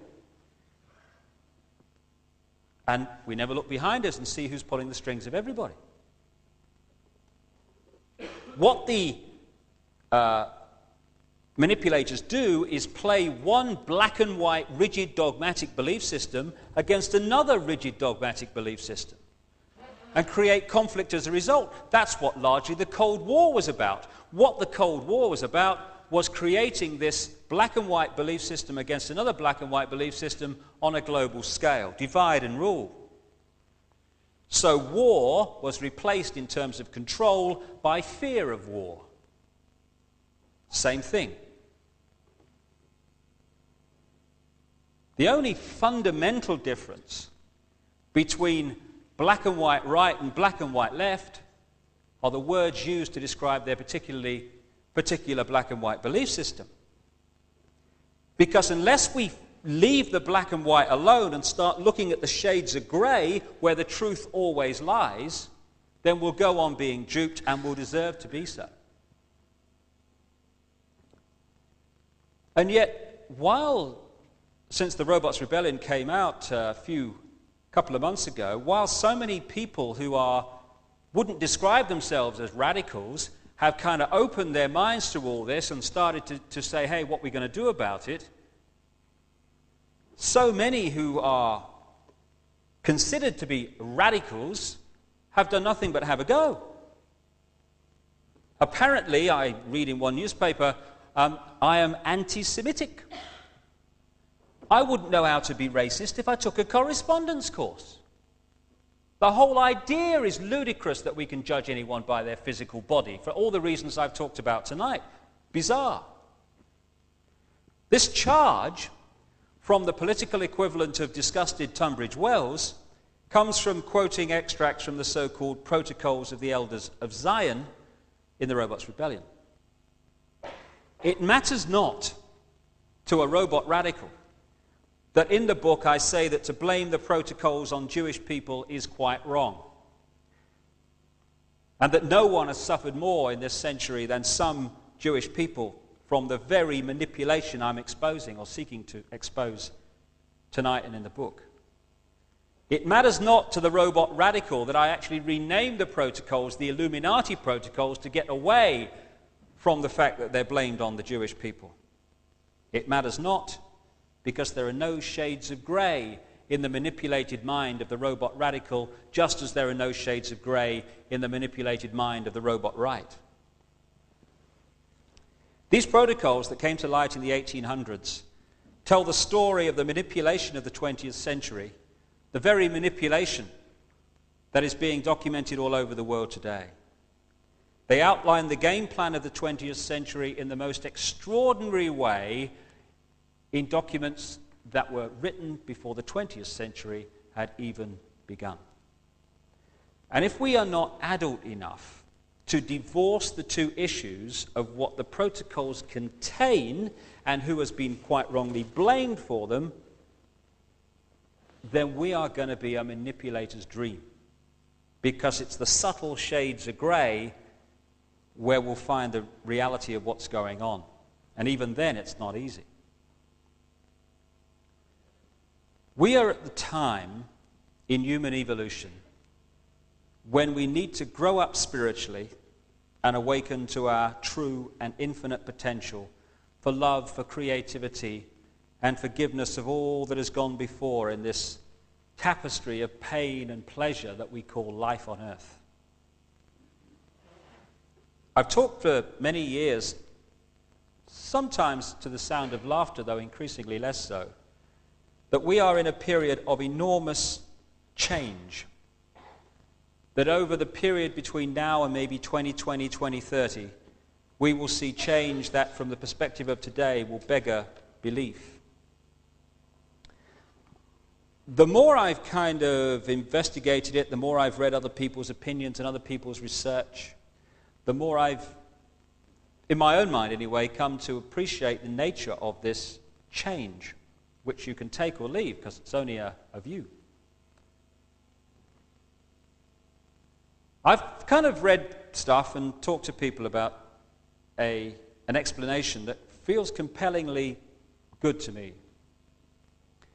And that is that there is a great circle of energy within this galaxy, which is centered on a cluster of stars known as the Pleiades. And this ring of energy is a bit like, if you think about the rings of Saturn, similar to that, only it's not physical. It is highly charged, massively powerful energy. And goes way out from that cluster of stars. Because everything in creation, and certainly everything in this solar system and beyond, is in orbit. Like if you look at the inside of an atom, it's a series of things in orbit. You take on to the next stage, you've got a planet going round in orbit round the sun. The solar system is in orbit. Everything is in orbit, moving around a central point. And it's been worked out by a number of people, indeed there's been a whole book now produced about it, that this solar system passes through this ring of highly charged energy once every 10 to 12,000 years. Goes through one side, through the center, through the other side, round, and 12,000 years later, or whatever, the process goes on and on. Which is kind of interesting because it's projected that we are now entering this process of going through this highly charged energy again. And if you go back 10, 12,000 years, the last time we would have gone through this process on the explanation that I'm putting forward would have been the time of the end of this so-called mythical, but I believe very real civilization known as Atlantis. When an energy field, be it a planet or whatever, goes through this beam of highly charged energy, and it's been estimated again it takes about 2,000 years to go right the way through it. That energy field is massively energized and rebalanced. So, if an energy field is massively out of balance, this process is going to move it in vibratory terms very quickly, a very long distance, which kind of means all hell's going to break loose, because everything is energy. The weather's energy. Geological events are energy, etc., etc. We are energy. Everything's energy. Everything's thought. So the more out of balance an energy field is, the more severe the implications of this rebalancing process that happens as a natural sequence every 10 to 12,000 years. So whether this process of change, and when you look at the ancient writings and so many common themes through the generations, be it the Native American Indians, be it the Nostradamus thing, be it way back into ancient times, the Maya in Central America, and the early part of this millennium, they're all pointing to a period of great change in the period that we are going into. Now, people may dismiss that, but I'm looking all the time for common themes, and I'm seeing, through the 2,000 to 3,000 letters that I receive every year, people tell me their life stories and what's happening to them. I am seeing people of all different walks of life suddenly going through great change at this time of thinking, of perception, of everything. Something is changing that is very different to what we've been used to. So the more we could balance this energy field called Earth with harmony, with love, as opposed to all the other stuff we see around the world, the less painful will be this great change that we're heading into. This Illuminati game plan that I'm talking about cannot succeed because this process of going through this rebalancing process will bring it to an end. On the other side of it, whatever happens is going to be a very different world and a very much better world. The reason it's very important to highlight what's going on and to do something about it is because a lot of people, a lot of genuine people, are going to be led up the garden path to do things that they really ought to not be doing because they don't know what the game plan is. And also, the whole basis of the manipulation is to divide us and is to get us to judge each other, to hate each other, to envy each other, to compete with each other, and therefore create the very opposite thought patterns, energies that are necessary at this time.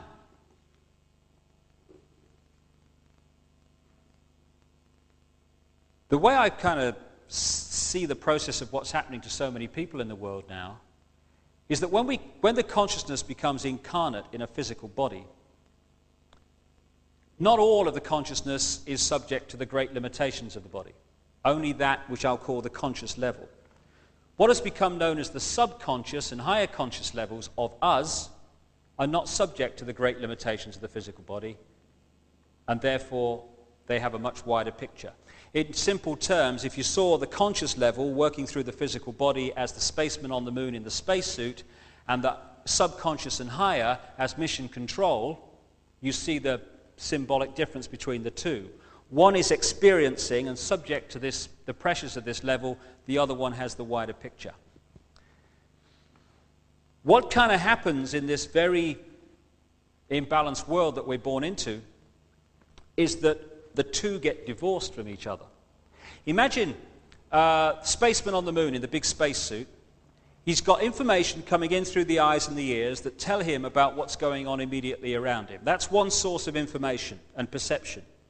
But he's also getting mission control that has the wider picture speaking to him, and so he's got two sources of information, the wider picture of the mission and the localized here and now around him information. Now that's great, that's a great balance, and therefore he's got a perception of the whole picture. What would happen, however, if someone came along and snipped or dramatically reduced the power of his link with mission control? Suddenly, there he is, stuck in this very limiting spacesuit, and the only information that he is receiving in which to perceive and behave and decide is suddenly coming in through the eyes and the ears. It wouldn't be long after that point was reached when his behavior and perception would be dramatically different to what it would have been had mission control been part of his information source. And my feeling is, and the feeling of many other people, is that the pressures of this world de-link us from higher levels of ourselves, and so we become dominated by this information above all else. And who's got control of this information? Our old friends that control the media, the education system, etc., etc. What I feel is happening, and crikey, is it obvious in the letters that I receive every day, is this process of change that's going on as we begin to go into this rebalancing beam of energy, is that this process of resynchronization among those who are open to it is creating the reconnection to oneness, as it's called. All levels of being are entering the perception process. And suddenly, and my goodness, it happened to me in a big way a few years ago. I was going around for a while saying, excuse me, what planet is this? And I get so many letters from people, increasing numbers as the weeks pass, who say, some of them from business people, who say, how come that all my life I've thought this system and that everything was the way to do it, and I've been dominated by growth graphs and shareholders' profits, and then suddenly I can see it as the sham it is. What's happened? Why haven't I seen it before?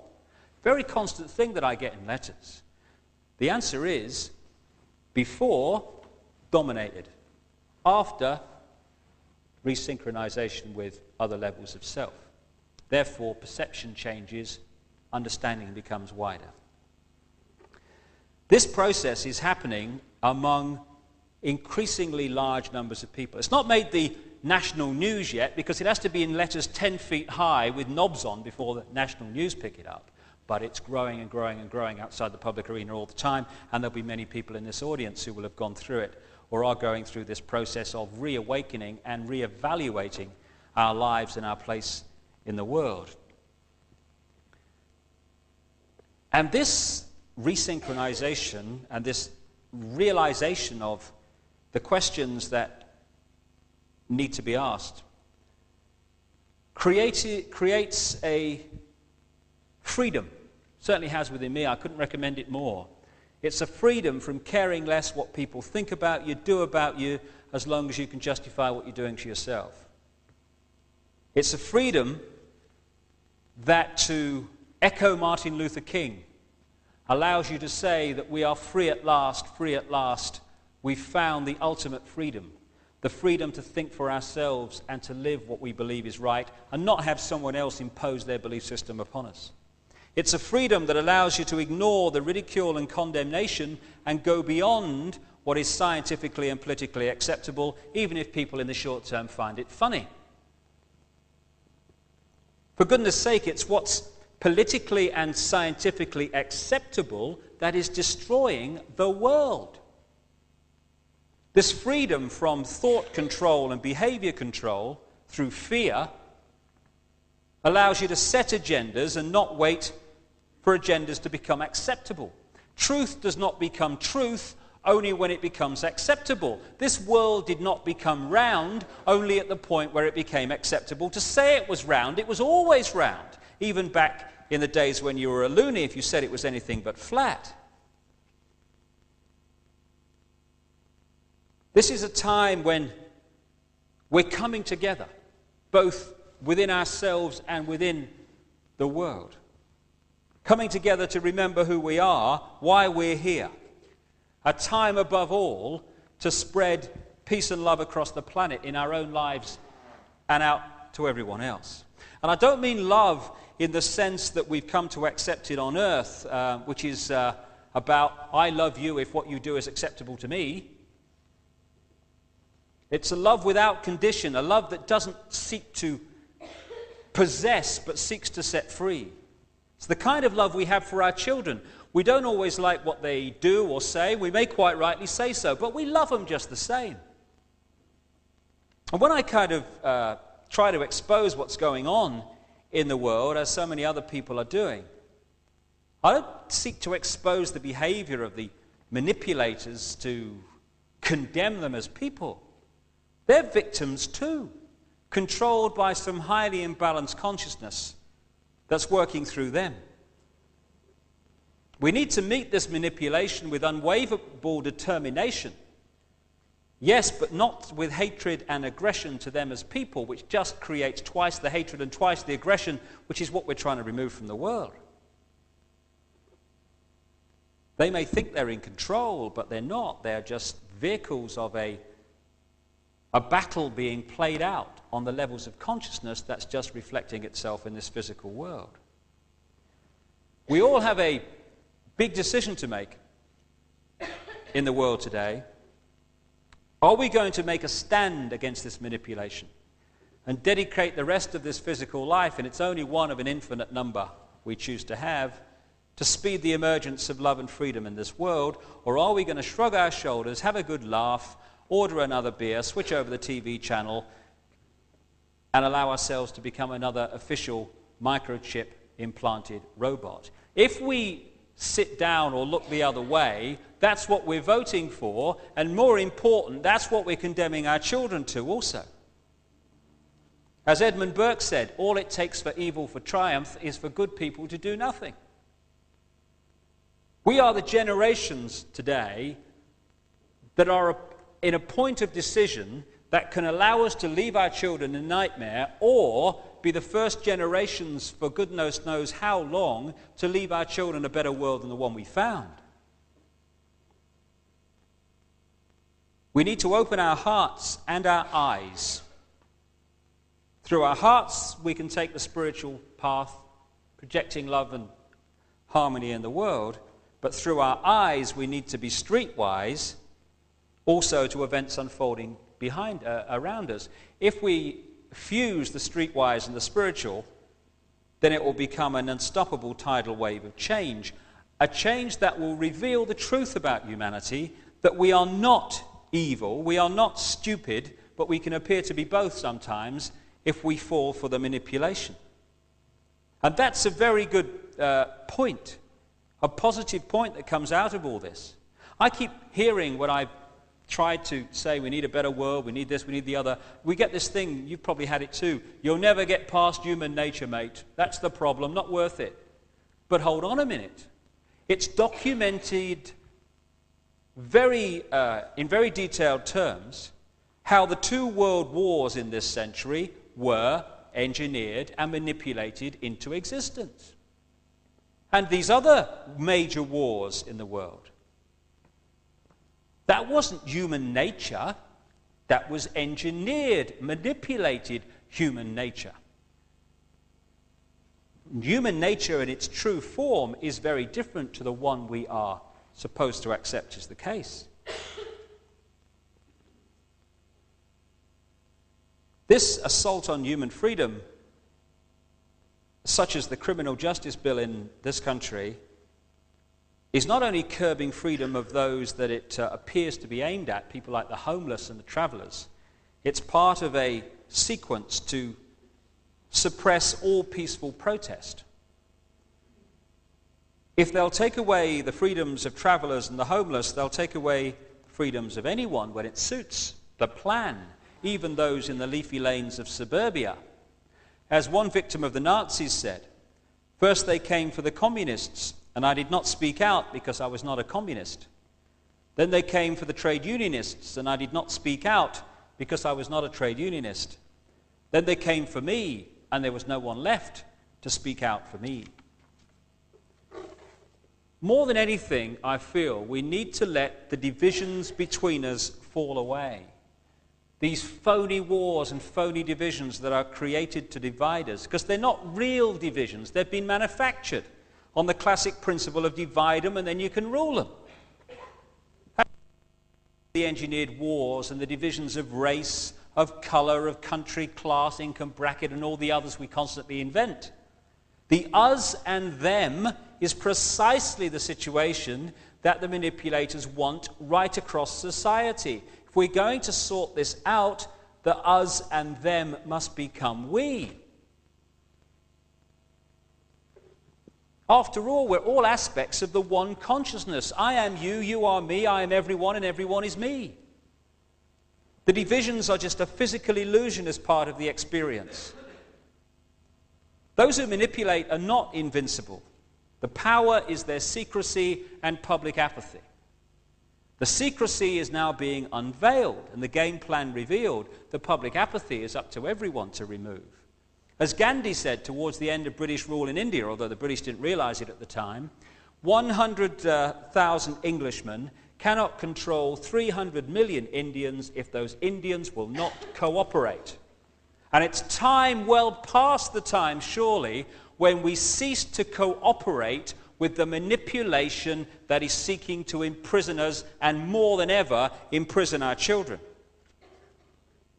And if there's one urgent message to get across to the people of the world today, it is open your eyes and get off your knees. We're on the threshold at this time of incomprehensible change. And when you think of all the wonderful things that happen in the world and in people's lives and the wonderful people and the wonderful things that people do, even against this background of engineered conflict that I've been talking about, think what the world will be like when all that engineered situation is removed and humanity can express its true glorious self. That's the world that awaits us. And it's nearer than we think.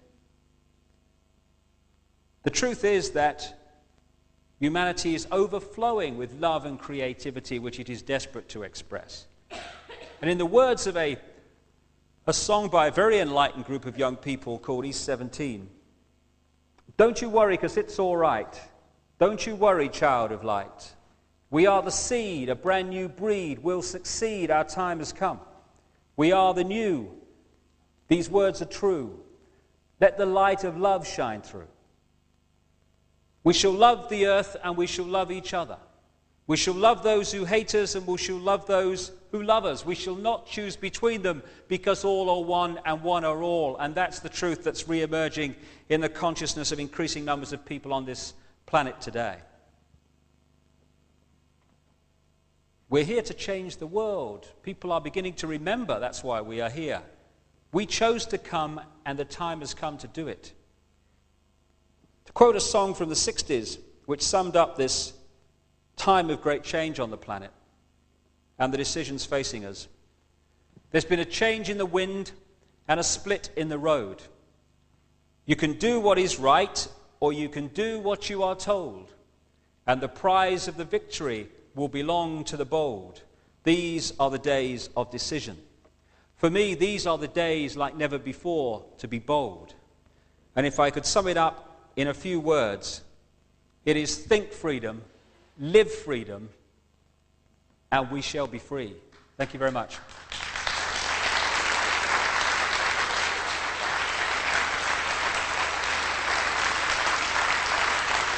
Thank you.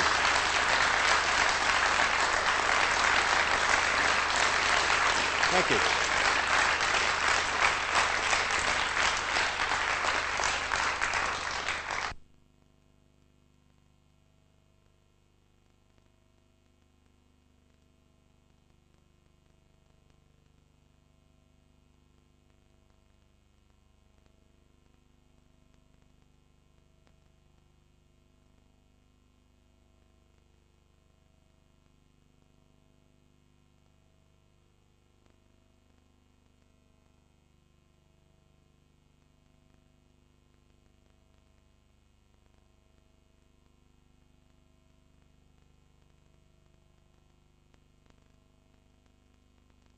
Accept what they are fed as reality without saying, hold a minute, what do I think about what I'm being told?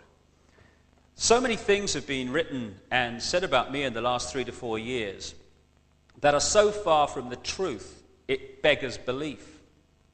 And yet all the time, even all these years on, I still walk down the street and some people laugh at me or laugh at me and my children.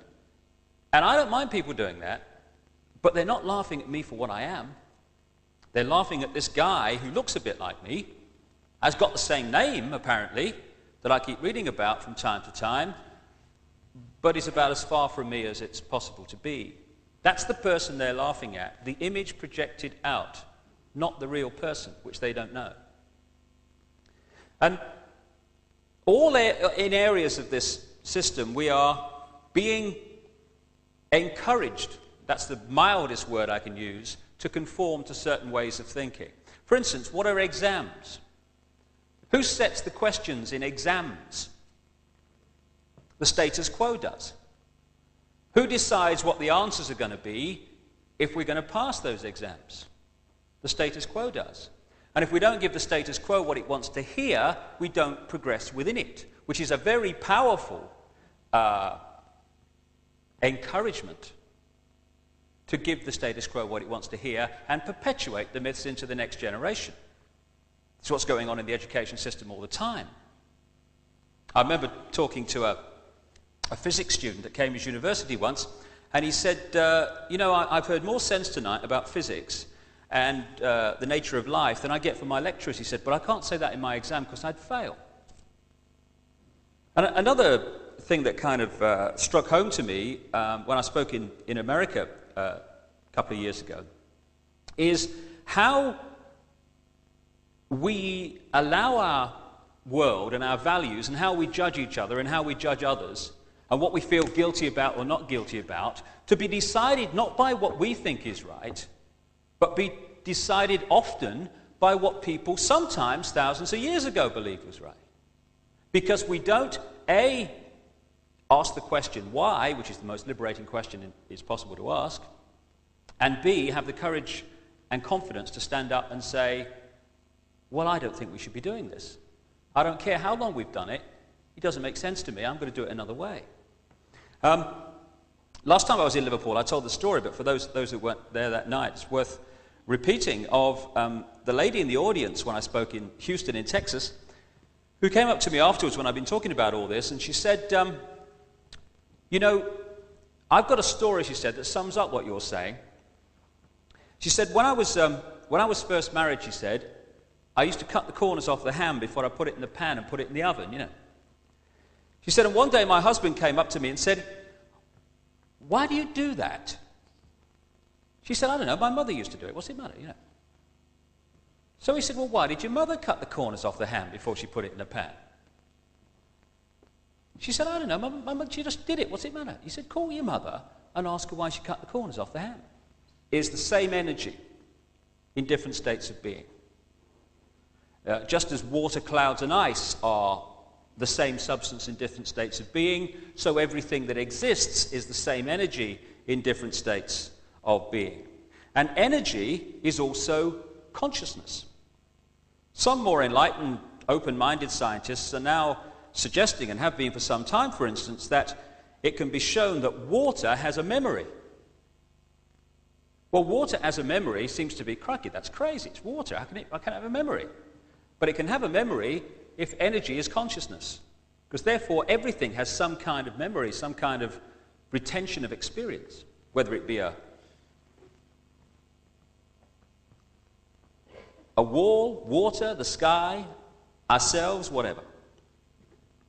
So if that is the case, then what we're looking at in this infinite creation is one gigantic mind.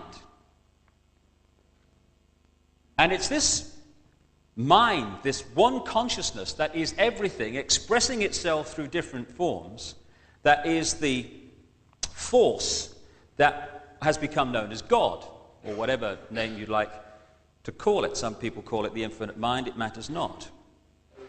This God is not some guy with a beard sitting on a throne handing out punishments for people who don't do as he says, and it's always a he. Have you noticed that? It is the consciousness that is everything. And the way I see it, and increasing numbers of people see it, and indeed have done throughout human history, is that we are aspects of that whole. We, if you like, are like droplets of water in this ocean of consciousness. We're individual to a certain extent, but all together we make up the whole.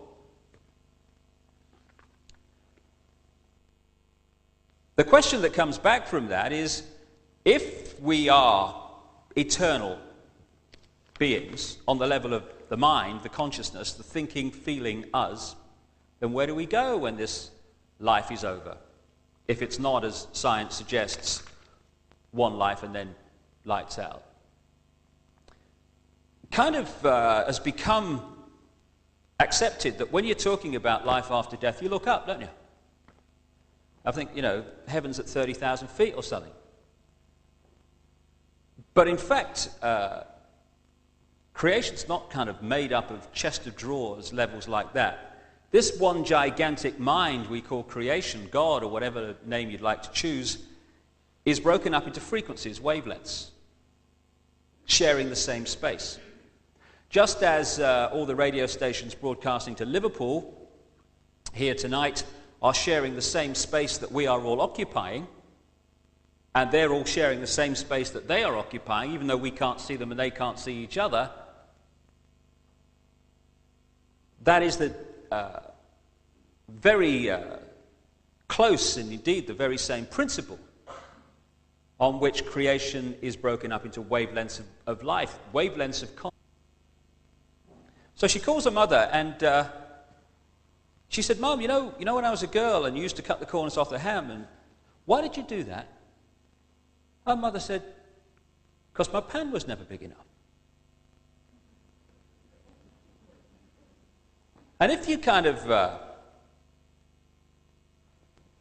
look at the world in general from the perspective of that simple tale, you can see that so much that we accept as conventional wisdom is merely existing for the want of the word why and the courage to say, well, I'm going to do it another way. If we don't start to do that, then we are the mouse in the tube, thinking we are free while going on doing as we're told. And that will have great consequences for our children, to say the least. Before I come into the nature of this global effort to control the world, I just want to talk briefly about where I'm coming from and what I term the knowledge that is being kept from us.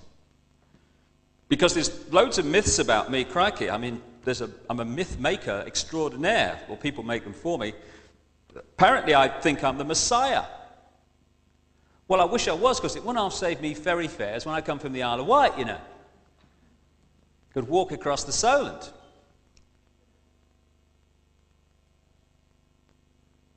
I've apparently discovered religion, which is really strange that I've written 6 books challenging the imposition of dogmatic religion and describing it as one of the greatest forms of mind control known to the human race.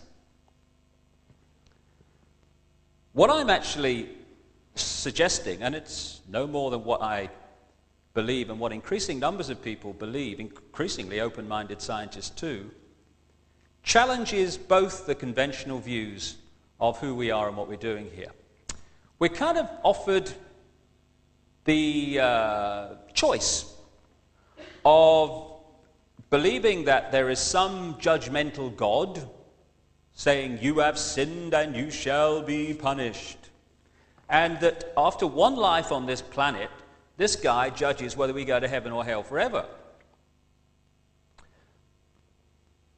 The other alternative is that offered by conventional, this world is all there is science, which says that we are basically a cosmic accident of evolution, and we have no past, no future, and basically, as I saw on a t-shirt once, life's a bitch and then you die. Doesn't really seem like much of a choice to me. There is an alternative to both, which is increasingly emerging as the suppression is overcome, cast aside. And I'll just briefly sum up what that alternative is. It's that everything in creation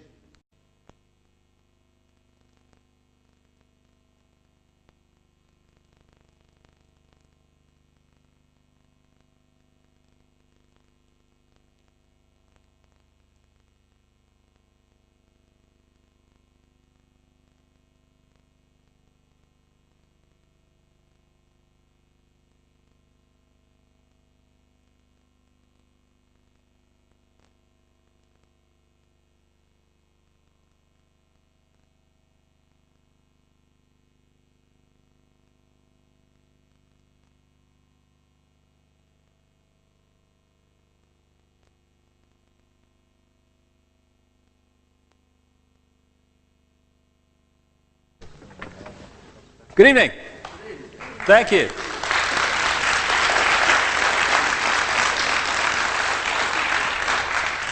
What a lovely theatre, isn't it? They don't build them like this anymore. Some of them are like those they put in glorified industrial estates and stuff like that. Don't have the feel of a place like this, and it's a great asset to Liverpool. Nice to be here again. Last time I talked a great deal about what I felt was the spiritual revolution going on in the world, and I'll touch on that very much tonight. But I also want to talk about the manipulation that's going on in the world as well. A manipulation that wants to keep from us this spiritual knowledge and also wants to turn us into little more than robots that only think in ways that this manipulation wants us to think. I found it kind of an interesting analogy when you look at some of these contraptions you get in laboratories. You know when the scientists get a mouse and they put the mouse in a glass tube and it walks along the glass tube, and every now and again it gets the option of going left or right down another tube. Now the mouse thinks it's free. It thinks it can make its own decisions on where it's really going. But the parameters set for it are very, very limited. So it is, as I'll talk about this evening, with the human race. We are persuaded that we are free, so we don't rebel. The fact is, we live in a subtle but very powerful global tyranny which we can emerge from. But only A, if we know what's going on, and B, if we're willing to stand up and do something about it. That combination will bring it to an end. Anything but that combination will see it go further along the road to controlling our lives. This evening is going to be kind of many parts. I'm going to talk for, an hour or so in the first half, and then we'll have a little break, and then I'll talk a bit about UFOs and stuff in the second half, and then we'll take some questions. But I want to first of all just touch on some of the things that I've kind of begun to appreciate because of what's happened to me about how easy people consciousness, in other words. So when we see things like the great mystery of ghosts, this misty figure that people see from time to time, from that perspective, it's no longer a great mystery, it is an entity, a consciousness on another wavelength.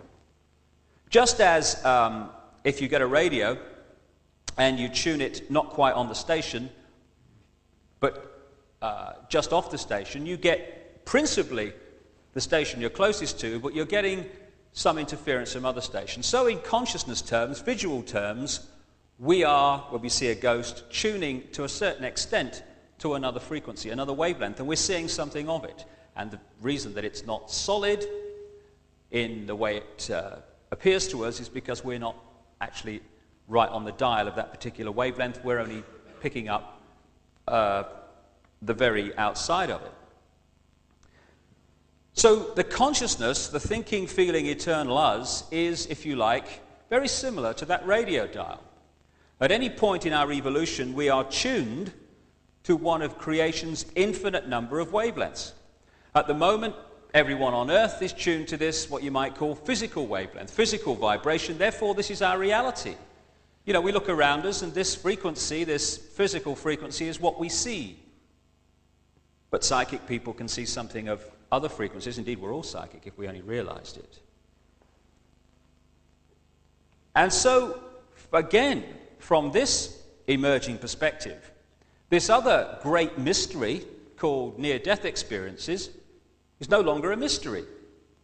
Because what's happening in these millions and millions of similar stories that have emerged throughout the world over the past years or so, where people say, when they died, in our clinical terms, they were looking down on their physical body,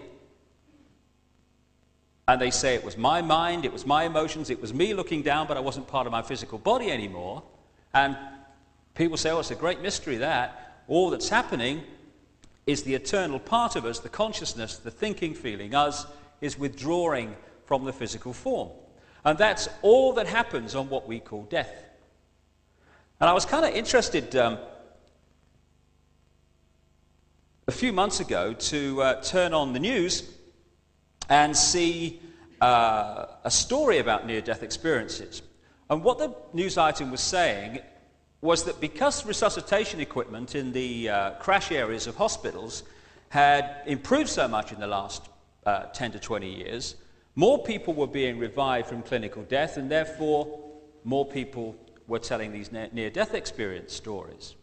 So this had kind of intrigued the people involved so much that they'd launched this scientific study to see if they could find out more about what was going on. And one of the things that the news item said they were doing was to put symbols, funny symbols, on the top of the light shades in the crash areas. You get the idea, only seen from above, yeah?